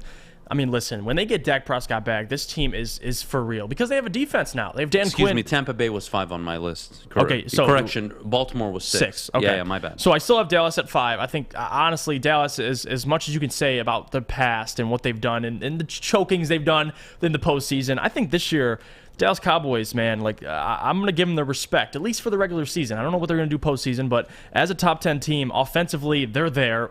Even without Dak yesterday, they were able to beat a tough Minnesota Vikings team. When Dak gets back, this isn't based on Cooper Rush, by the way. I'm not saying with Cooper Rush they're a top 5 team, but no doubt with Dak Prescott, they're top 5. No, you're right, though. Yeah. You're right. They just beat a Minnesota Vikings team on the road with a backup quarterback. No, they deserve credit, man. No, absolutely. You should not veer off that at all. They deserve all the credit in the world. I think Dallas has the best 1-2 punch in coordinators in the NFL. 100%.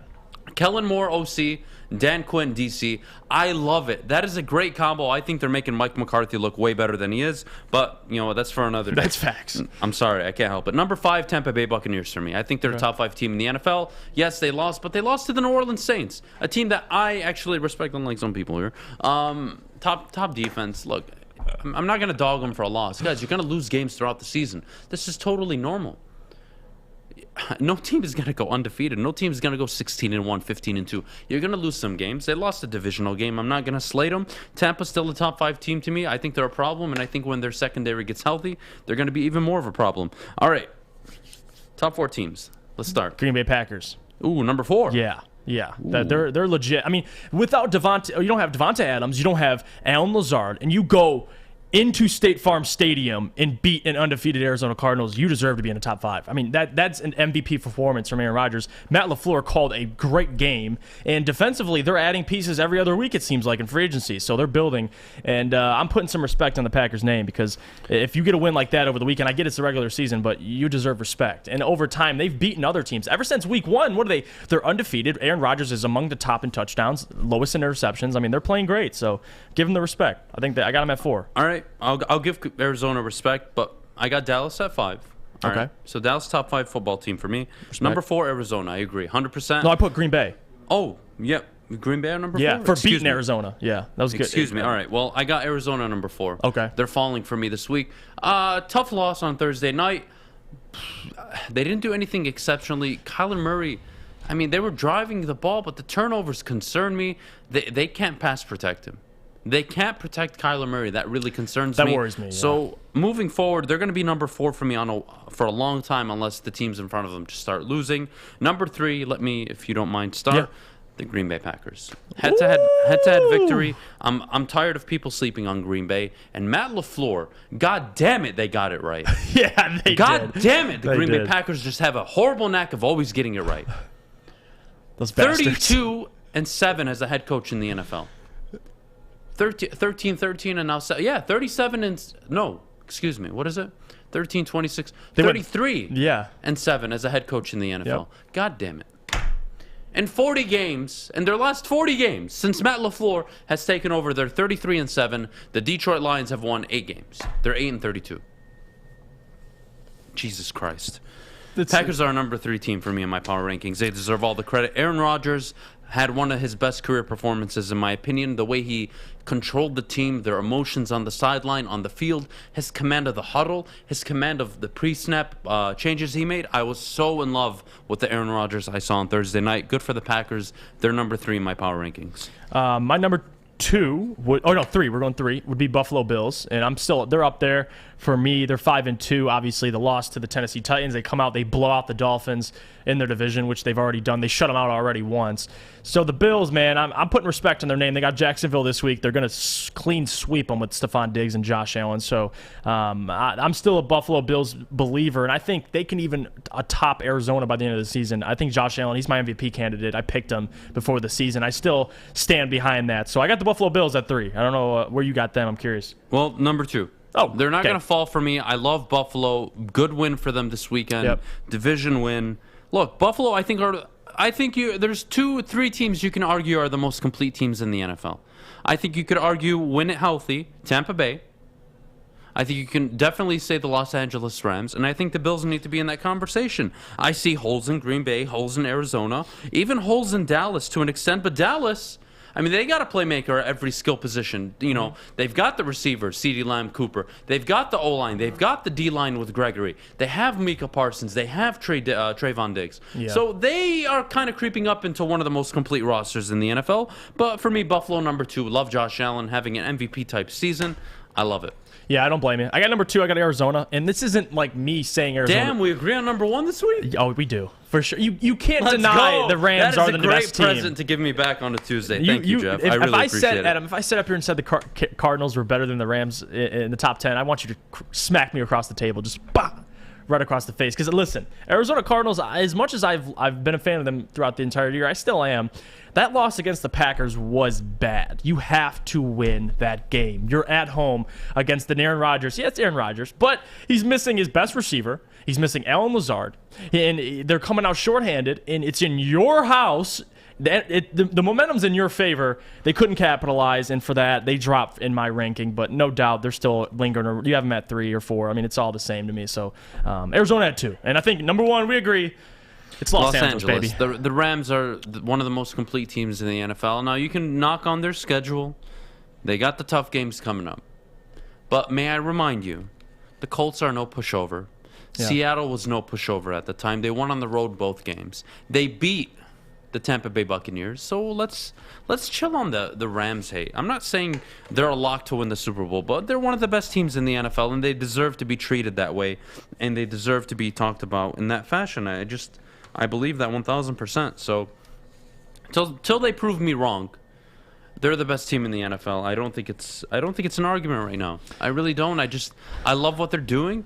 You know Cooper Kupp is a problem every week, and he still goes off on you. There's nothing you can do. Sean McVay is doing everything he can schematically to set up this team to win. Stafford is executing perfectly, not turning the ball over. What does he now have? 22 touchdowns, 4 interceptions? Yeah, unbelievable. It's... Guys, look, you can hate Stafford. You can love him. I don't care what side of the fence you're on. But just admit to yourself, he wasn't the problem in Detroit. Just admit it. 22 touchdowns and 4 interceptions. Those are Aaron Rodgers numbers. I know. Come on, guys. Come on. Let's just wake up. Wake up, smell the roses. I don't know if you need to do some drugs. I don't know what you need to wake up. But come on. Let's wake up. Wake up and kumsi kumsa. Come on, guys. Come on. Let's not make this more complicated than it needs to be. We got to move on. When we get back from the break, midseason grades for the coaching staff of the Detroit Lions. I'm actually excited for this one. But before we go, I got to tell you guys about Underdog Fantasy. Let's talk about Underdog Fantasy for that matter. The NFL season is underway. 9 weeks in now, going into the 9th week. You can still draft a new fantasy team each and every week using Underdog Fantasy to win cash prizes. Through their slick mobile app and user-friendly site, you can join a league and draft a team within minutes. Plus, the folks at Underdog are going to give you a jump start. Sign up today using code WSN and they'll give you a free $10 when you deposit. Again, that's code WSN and they'll give you a free $10 when you make your first deposit. That's Underdog Fantasy. Check them out, guys. Hi, I'm David Hall from Hall Financial. With historically low interest rates and 5-star service, you could pay your mortgage off faster without increasing your monthly payment. Get started now at 248-308-5000 or chat with us online. Call hallfirst.com. Make sure you download the Woodward Sports app in the App Store and the Google Play Store today. Take Woodward Sports with you wherever you go and listen live on your phone or mobile device.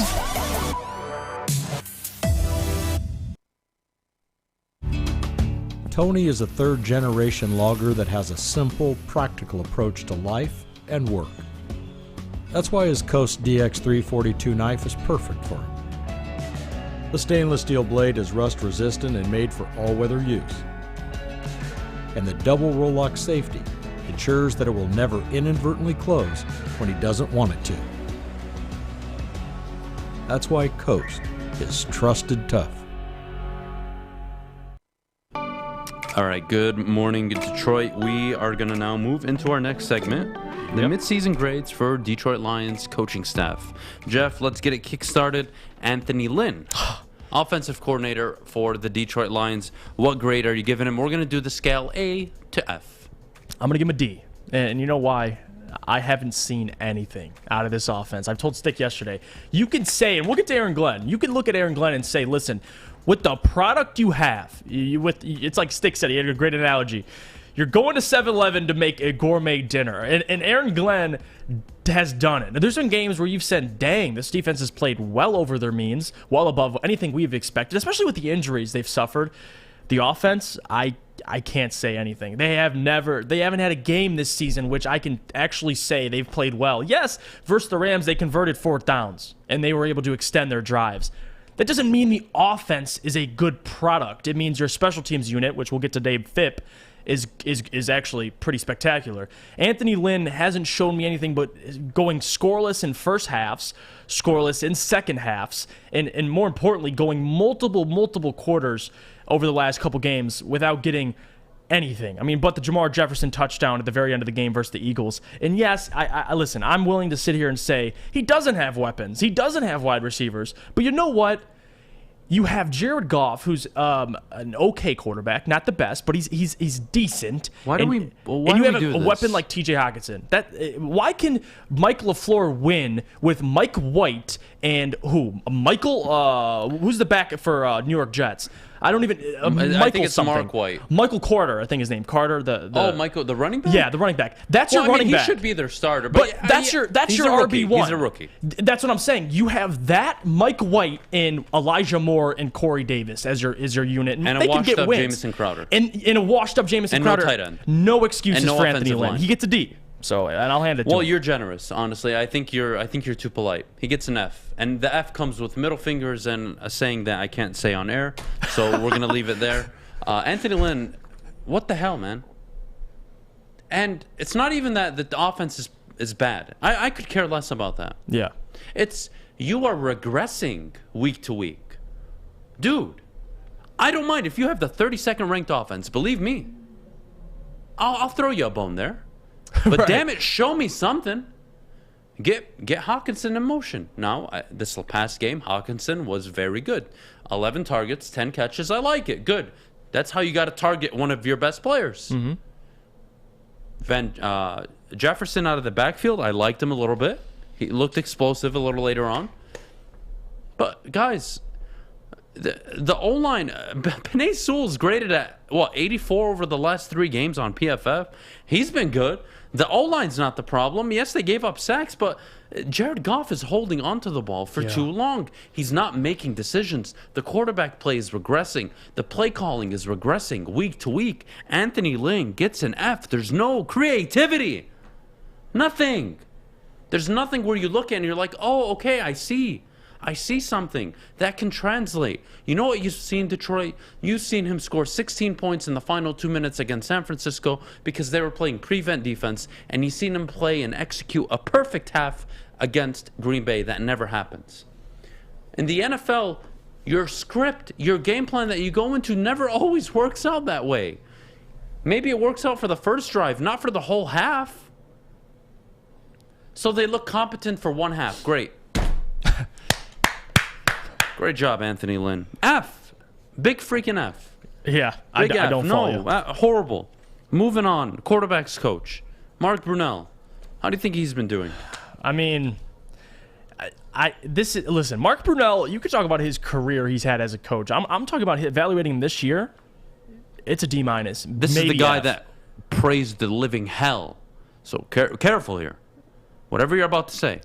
This guy praised the hell out of Jared Goff. Yeah. And I'm going to find you those quotes, so go ahead. And you know what? This is the thing with Mark Brunell, is you're coaching Jared Goff. And listen, Jared Goff had some of the best years of his life with Zach Taylor. He did. What'd you find? Oh my God. What? Oh my God. Mark Brunell compared Jared Goff to Drew Brees. I remember this story. Oh God. I can't. You know what? You know my grade. It's an F. It's an F minus. Mark Brunell. F minus. Go ahead. No, yeah, Mark Brunell. Like I said, if your job is to come in and you're coaching Jared Goff, he still has the same problems he did in LA, the same habits, fumbling the football, holding onto the football too late, and throwing the ball in harm's way. He does them all the same. He does the same thing. So you know what? You got to give him an F, if not a D, if you're being generous. The guy hasn't done. I mean, listen. I don't know what they're doing behind the scenes and what he's telling Jared Goff and if he's not listening or not. But Jared Goff's been horrible. I mean, the guy's been just as bad, if not worse, than he was last year. So I don't know how you grade Mark Brunell, Adam. I mean, you give him a fat F, D. I'm giving him an F. No, I'm giving him an F. F's Again, fine. F's guys, fine. you can play poorly. Show me week to week progressional growth. I don't see any of it. That's all I asked for this year. He's not developing them, yeah. I sat up here and told you guys they could go 0-17. They probably go 4-13. Did I not say that? And you're not even close to that. You're not even giving me the player development. Peneisul looks great on the left. Why? Because Taylor Decker got hurt. Took Taylor Decker to get freaking hurt for you guys to force Peneisul back to where he should have been playing from day one. Sounds like Tyrod Taylor to me. Isn't that so funny? Takes a weird circumstantial injury leading up to the first game of the year for you to put the guy where he should be. Unbelievable. Unbelievable. Moving on, Aaron Glenn, defensive coordinator. I think we're going to completely agree on this one. I hope so. Aaron Glenn. Aaron Glenn. I'm going to give him a B-. Okay. I was thinking about, you know what? Because there is situations where, you know, I mean, listen, I'm not going to sit here and give him an A. The defense has been bad in moments of especially these football games. The Bengals game, I mean, you walk out the San Francisco game 1. I mean, they get absolutely obliterated by Jimmy G. He looks like Aaron Rodgers in the first half. And then now, to 2 days ago, what they were able to do on the ground against the Lions. It's just, there's been some flaws this year, but overall, you can say a lot of good things about Aaron Glenn. So I'm willing to give him a B-, the C+ range. I'm willing to give him the benefit of the doubt because the talent's missing. He doesn't have a Jeff Okudah. He doesn't have a Romeo Okwara. He's missing multiple guys. He's still going out and producing results. So I give credit to those guys. So you know what? Give him a B-, give him a B. I could care less. I mean, the guy deserves a good grade. So better than Anthony Lynn by far.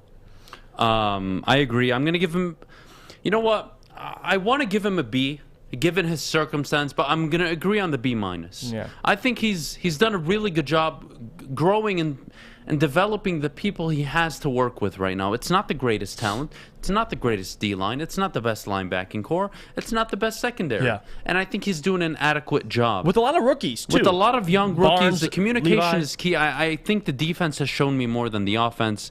The guy is working with nothing. I'm going to give him a B-, and it's really a testament and a compliment to Aaron Glenn. I'm very happy with him. I think probably the best defensive coordinator Detroit has had since Todd Bowles. Ooh, I will give him that. Very true. Aaron Glenn looks like he can be a really good defensive coordinator in the NFL. Whether or not he's a head coach, I mean, that's on him if he wants to pursue that career path. But coordinator-wise, I can see it. I see some things that make me look towards the future and say, I trust that guy. Yeah, he's a teacher. I can't say that about a lot of these other guys. All right, running backs coach, Deuce Staley. Kind of difficult to grade, but I figured we could at least talk about him a little bit. Listen, I'm going to give, I mean, the grade doesn't really necessarily matter for me for Deuce Staley. I mean, it's hard to really grade him. The running backs have been tremendous in how they're being utilized. And, you know, I made the argument DeAndre Swift should be used more. I mean, obviously last game you saw what they were able to do with DeAndre Swift, so kind of threw my argument out the window. But I will say this, Deuce Staley, I mean, he's assistant coach. He's the running backs coach.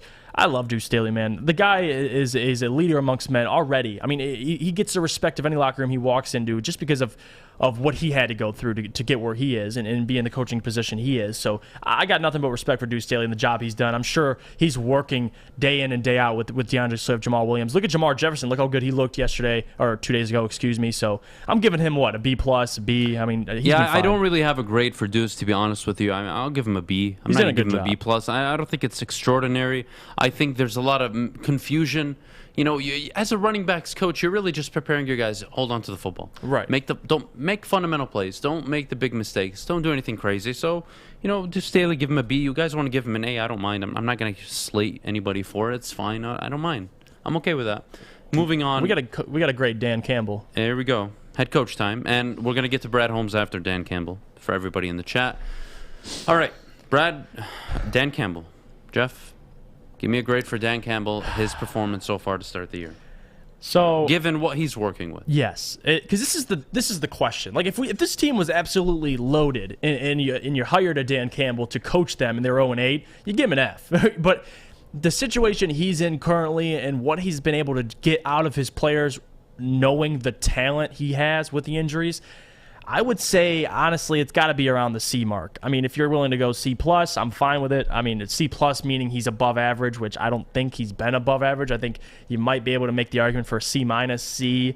I mean, he's been fine. He's been what we expected with this roster. I mean, I've expected 5 wins. I think Adham said 5 as well, but it doesn't matter. He's not close to it right now.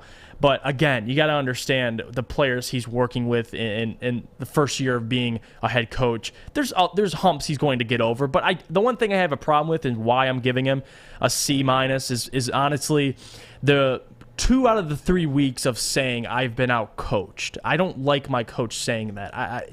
So you saying I've been out-coached, and that might be him just taking the blame for his players. He might actually not be saying I was out-schematically coached. But it's not a good look for Dan Campbell. You're winless. You telling the media, listen, I've been out-coached.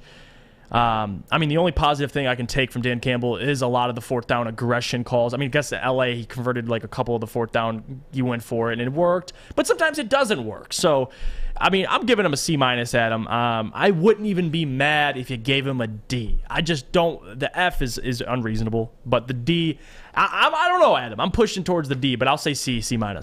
All right. Dan Campbell's getting a D for me. Okay. He's getting a D. It's fair. He's borderline F. I think it's pathetic. The only reason I'm going to give him a D is because he is his first time as an actual head coach. I don't count the interim stage in Miami, and if you do, I mean, it's not going to help him out. It's not like he did amazing there. And again, he brought something very similar to Miami. He took over for Philbin, I believe, correct? Yep. Philbin, was it Philbin? Or Well, Philbin, something, whatever his name, tall, skinny, bald dude. He took over in Miami, and what did he bring to the team? Energy. Yep. Energy. Wow, they got so much better. He gets a D.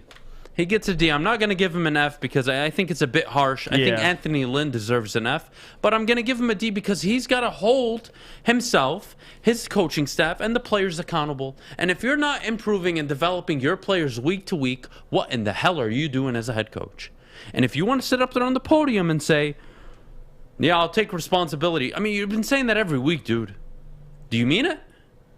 Or are you just like, oh, I mean it, and like, yeah, I'm not doing a good enough job. Like, I'm going to admit, I got out-coached again. Every week now. Yeah, I don't like that. I don't know what my quarterback is doing, but I'm not going to blame him. What? Guys, Dan Campbell's a great man, and I hope to God he works out. But he's not getting an A. An A for effort? Well, he said I'll give him an E. Oh, thank God. Thomas just scared the hell out of me. I'm not going to lie. But you got to understand what you have. Yeah, you're spot on. And when you line up 8 straight weeks in an empty set on 4th and inches, you deserve to get slapped across the face. Yeah. He's letting it happen. Even if it's Anthony Lynn, he's letting it happen. If you... Guys. Excuse me. Guys. I know Dan Campbell... is this culture guy, this leader of men, this alpha who's, willing to work with other alphas. Cool. Guys, look where the NFL is going and look where you're at. I hope it works. I hope it works for Dan Campbell. Such a great guy. But look where the NFL is going. Zach Taylor, 5-3. Brandon Staley, 4-3. Matt Rule, 4-4. Go look around the league. And let me add this real quick. Go ahead. To your point, those teams you're mentioning, quarterback, coach. Mm-hmm. The relationship between offensive-minded, and they have a relationship. Matt LaFleur, yes, walked into Aaron Rodgers, but he walked into Aaron Rodgers and a Packers team that was 5-11, 6-10, mm-hmm. Underperformed, and they were absolutely. The culture was shot. It was miserable in Green Bay under McCarthy at the end. And he did fine without walking in and saying they were going to bite kneecaps. No, he walked in and let his coaching do the talking. Mm-hmm. And he earned the respect of Aaron Rodgers, which is not an easy thing to do because Aaron Rodgers is a goddamn diva. Mm-hmm. But he earned his respect. And even after they traded for or drafted Jordan Love, he went back, had an MVP season, and now look at this year. They open up, get blown out. They could have thrown it all in the bag. Hey, we don't believe in this guy. No. He earned the respect of Aaron Rodgers, and now they're sitting pretty at 7-1 have won 7 straight games. Kyle Shanahan, dog him all you want. Be my guest. But I promise you, if Kyle Shanahan's on the market, he gets a head coaching job yesterday. Yeah, like that. You want to talk about injuries? I can talk about injuries with San Francisco. I'm not saying they're excuses, but don't bring up all these excuses to protect and shield Dan Campbell. Because what is he offering you? What advantage does he offer you on Sundays? Because I still have yet to see it, and I hope to know and see what advantage it is by next Thanksgiving. I really do. So I think he's a genuinely great guy. Yeah. But you know what? I tweeted something, and I think it's very important, and I think it applies in this situation. And I want everyone to really listen to this, and really pay close attention to what I'm saying here. Late night thought. I was a bit on medication, from recovering from what I had. Long story short, guys, not everybody makes it. You can be genuine, ambitious, and you can put in all the hard work, and it's still not enough. Yep. You can talk a perfect game. That doesn't mean you'll ever pitch one.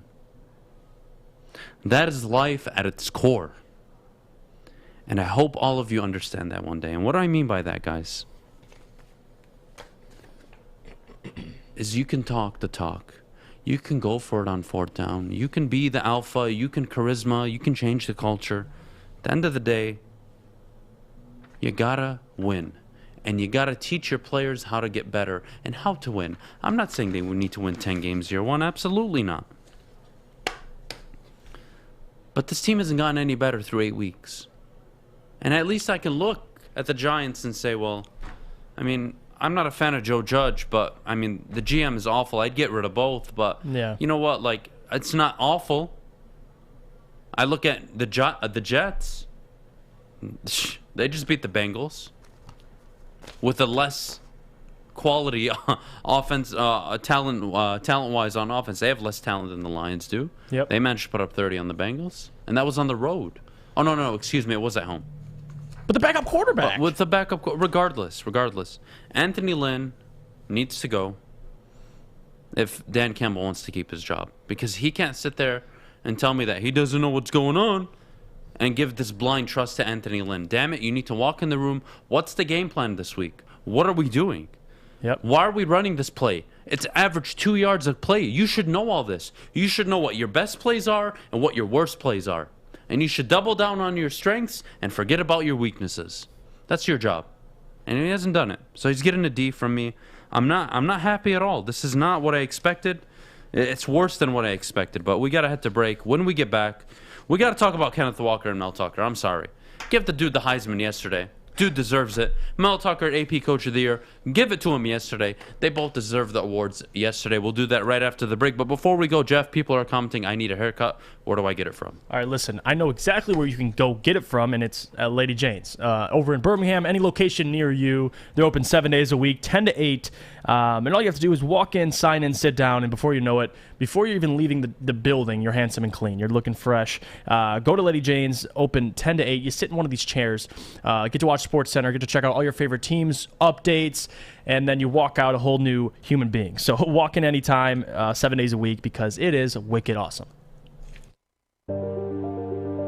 I'm looking to bring on another HVAC tech right now. We are recruiting 5 to 10 techs a month. We're looking to grow and expand. Every new tech we hire is from Northwestern Tech. The hands-on training is fantastic. They're always my first call. We love hiring Northwestern Tech grads. They come out trained and ready to work. Our program is only 10 and a half months, and our next classes are starting soon. So why wait? I'm looking to hire Hire a graduate of Northwestern Tech. Northwestern Tech. Northwestern Tech. Northwestern Tech.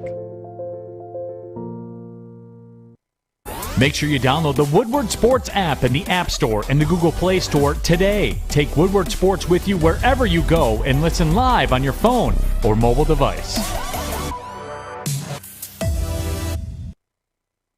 Welcome back to the Morning Woodward Show here on the Woodward Sports Network, guys. Thank you for tuning in with us on a Tuesday. Kennedy out, unfortunately, but hey, you can still catch us anywhere, anytime. You can download the Woodward Sports app. You could listen to us on YouTube, of course, live, and Twitter. But, guys, we're also on radio now. You can tune in to Woodward Sports featured on the Roar, 93.5 FM, 99.1 FM, and 94.7 HD2. You can catch us on the radio channels. Jeff! What's up? You called Michigan State to win this weekend, bud. I did. You nailed that one. Not by this. We didn't think about the score, though. But the margin was close. We called the margin. We called a 4-point margin, both of us. So we got it right. I got it wrong in the opposite way. But regardless, Kenneth Walker, Mel Tucker, AP Coach of the Year, and probably Heisman frontrunners. Yeah. Are they a lock to win the awards, or can this season still fall off the rails for Michigan State? Well, Mel Tucker, Coach of the Year, mail it, because this man deserves it. I can't name a coach in any conference that is overperforming like Mel Tucker, undefeated, taking down Jim Harbaugh, taking down. I mean, listen, he's going to go against Ohio State, and we'll kind of get an idea of how Michigan State measures up against the quote unquote big brother of the Big Ten, but Mel Tucker deserves the Coach of the Year. I mean, even you could say arguably even before beating Jim Harbaugh, they go in, he gets his players ready to play, and just the job he's been doing in the transfer portal, listen, Peyton Thorne, Jaden Reed, those guys are high school teammates. Like, finding these guys, getting them on the same team, and kind of already having the chemistry, they've well performed over their standards, and that has to do with the guys up top, the coaching staff. So it all goes back to Mel Tucker and the job he's done. So absolutely, I can't think of a coach, especially the year a lot of these bigger programs are having. You give it to Mel Tucker. I mean, the guy's earned it. He's been doing a hell of a job, 2-0 against his only rival, and he just got introduced into the Big Ten. He's 2-0 against his only rival.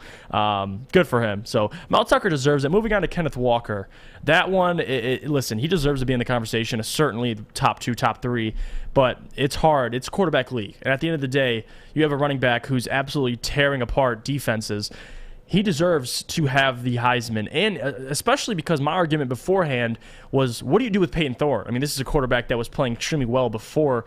Kenneth Walker was having these performances, but so was Peyton Thorne. They had the 300 game, the 200 game with Kenneth Walker, the same exact game. I mean, they've had both played great together. So it was hard for me to go the one way or the other. Now, versus Michigan, you saw what he's able to do. He scored all 5 touchdowns. Peyton Thorne had 2 interceptions. Yeah, he made some good throws, but that was all Kenneth Walker. He was the reason they won that game, and he deserves to be in that top 2, top 3 Heisman conversation, if not lead it. But at the end of the day, Adam, my worry is it is a quarterback league. It's tough. If any Heisman winner, I mean, you had Devonta Smith win it, and he had that amazing season, but Kenneth Walker needs some respect on his name, so he needs to be talked about in that conversation. He should even arrive to the ceremony to possibly win, but I don't know if he'll ultimately win. But Mel Tucker, book it, send it to him right now. Coach of the Year, man, he deserves it. Mel Tucker, Coach of the Year, I think is a must, even if he loses 2 more games, because it's still overperforming. It doesn't matter. No, it just doesn't matter. The undefeated win against Michigan is a landmark statement win for them. They won on the road in Miami. This team is... I am in love with this Michigan State football team. Their grit, this is their motto, right? Relentless. Be relentless. This is a relentless football team. Absolutely love it. Good for them. Mel Tucker deserves it. But Kenneth Walker is the clear Heisman. I think it's clearer than Mel Tucker being the head coach or AP Coach of the Year. And I'll tell you why. Right now, he has more yards rushing and same amount of touchdowns as Derrick Henry did through 8 games his Heisman year. And may I remind you, that is with Alabama. That is Alabama steamrolling teams every week. That is Derrick Henry not only being the focal point, but having talent around him where you can't always rely and stack the box. You can stack the box on Kenneth Walker. Michigan tried, it didn't work. He went off for 5 touchdowns against their biggest rival. You have to understand the magnitude of this performance. I think people don't understand how great the greatness they witnessed on Saturday watching Kenneth Walker. That was greatness. Kenneth Walker is the Heisman winner. End of story. End of story. Not Bryce Young. Not the kid out of Ole Miss, Matt Corral. Yep. And they have CJ Stroud. I don't give a rip about any of them. None of them have had one Heisman moment compared to the Heisman moments that Kenneth Walker III has had. Yeah, it's a good point. Like I said, you have him in the conversation. My argument, let me read you off the favorites. This is odds to win the Heisman Trophy. Bryce Young is plus 190. You have Matt Corral plus 275. CJ Stroud plus 450. And then at 4th spot, Kenneth Walker plus 500. He's close with CJ Stroud. So you'd say better than all of them, you take Kenneth Walker. And I get it, too. Like the impact Kenneth Walker's had is important, man. I mean, you could talk about Bryce Young. He has 26 touchdowns, 3 interceptions. He's playing lights out. But Good to your for him. point, I don't give a rip. But I'm so tired of it being a quarterback award. Give it to Kenneth Walker yesterday. Fly out of New York, head over to East Lansing, bring that big old trophy, and present it to Kenneth Walker, because there's no way in hell anybody else should be getting that award at the end of the year. Agree? Well, I was going to say that, listen, Kenneth Walker, he deserves it. I mean, the guy's had more Heisman moments, to your point. That's what I was going to say. I mean, Bryce Young has 26 touchdowns, 3 interceptions.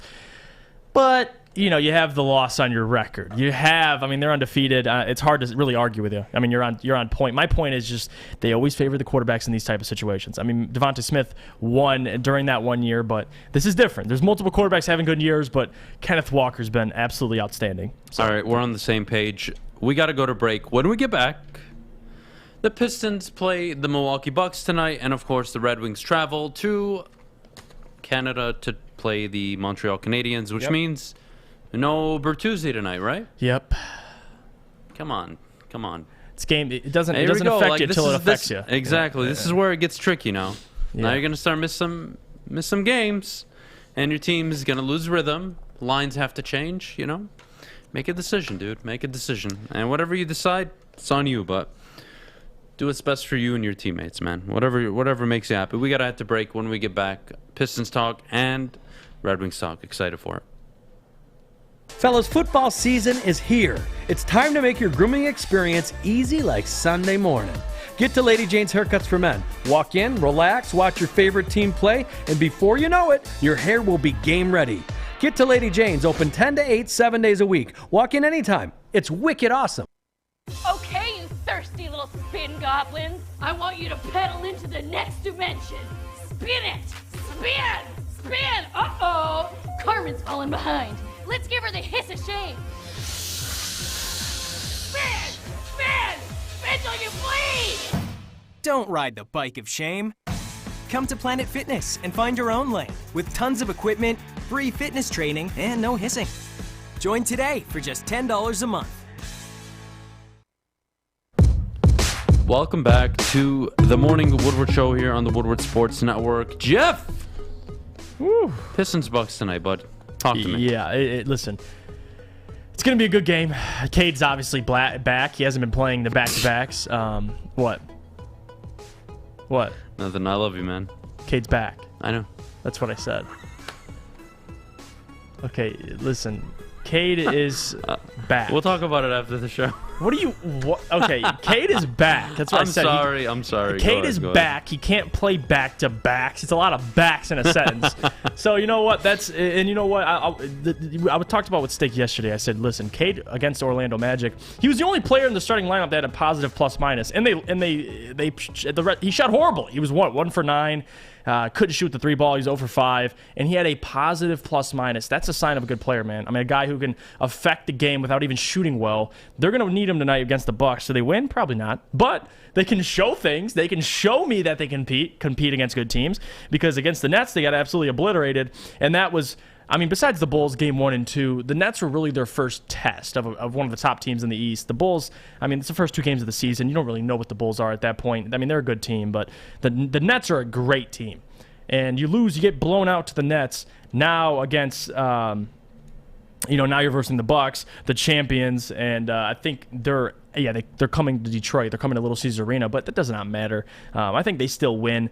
I believe the Bucks are favorited by, I believe 4.5. Yeah, 4.5. Yeah, that's surprising.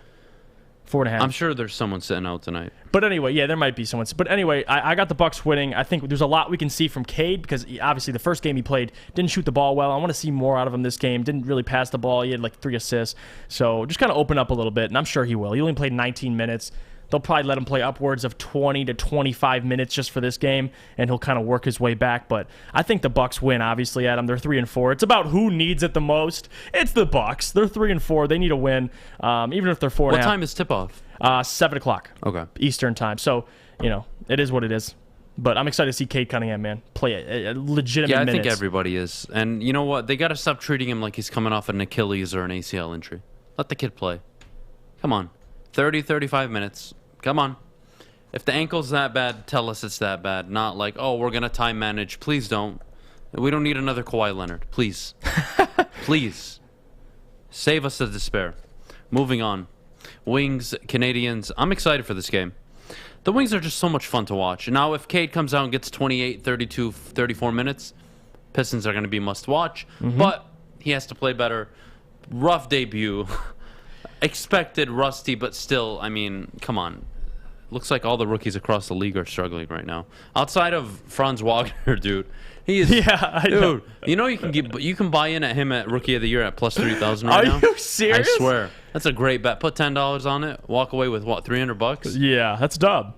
That's awesome. It's a dub. I would do it. Just put $10 on it. Walk away $300 at the end of the year. Dude's putting up numbers in Orlando. But back to the Red Man, Wings. I did not. I've not been watching the Orlando. I know I watched them Saturday, but yeah, Franz Wagner, he's 15.6 points. Yeah, he's balling. So to your point, give them put your money on Franz Wagner to keep it up. All right, Fish, you have become my official Detroit Red Wings concierge. So I'm gonna ask you a question here, buddy. Red Wings win tonight, yes or no? No Tyler Bertuzzi. I know. I don't know. It's going to be rough. They lost 5-1 when they played the Canadians a few weeks ago, so I don't know. They might lose 5-1 again. They look good against the Leafs on Saturday, and they also look good against the Panthers at home. The Leafs were in Toronto, so... But they also... yeah, that is true. They did look good against the Leafs, so... And that was that was without Bertuzzi. I just think they skate well. They skate hard, a lot of energy. And, you know, energy matters in hockey. It's not like football where you just come with energy and you win. I mean, no, hockey is effort, a lot of effort and energy and grittiness, relentlessness. I like what's going on with the Wings. I'm happy that Blashill's getting something out of these kids. I'm glad they're producing, but they're also playing hard. They're learning how to play hockey the right way. And if Blashill continues that, then I'm happy with it. Tammy's saying they're going to win. She has faith tonight. Tammy, I hope they win, just to make you happy, honestly. I hope they win. I think we're going to see a lot of Joe Veleno tonight. Someone that I was excited to see is literally my age. So to see the guy playing hockey and actually playing pretty well. Life, buddy? I know. What am I? You got Joe Veleno out here scoring goals. Geno's. Don't worry. Lucas Raymond at 19 scoring hat trick in the NHL. When I was 19, I was trying to figure out if I was going to drop out of junior high. Yeah, that was like or whatever it was, junior college. What do they call it? Community college.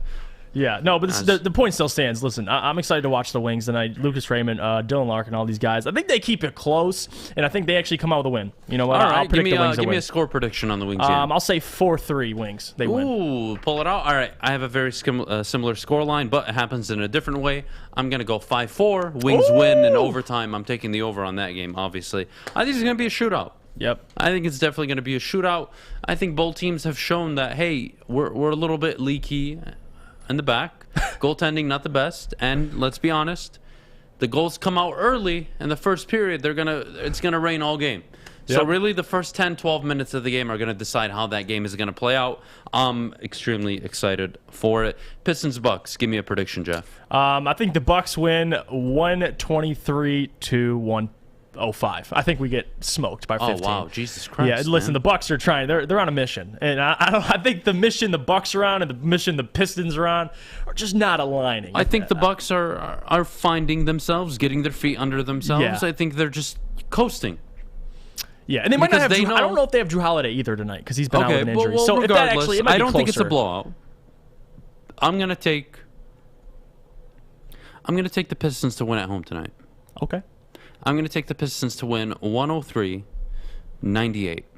Final score. So they hold under 100. Low scoring game. I think both teams struggle. I think Cade shows us something. Cade, please. Dude, we're waiting on it. You know what? Put up a nice 18 piece and I'll be so happy. 18 is enough for me. Just don't put up 2.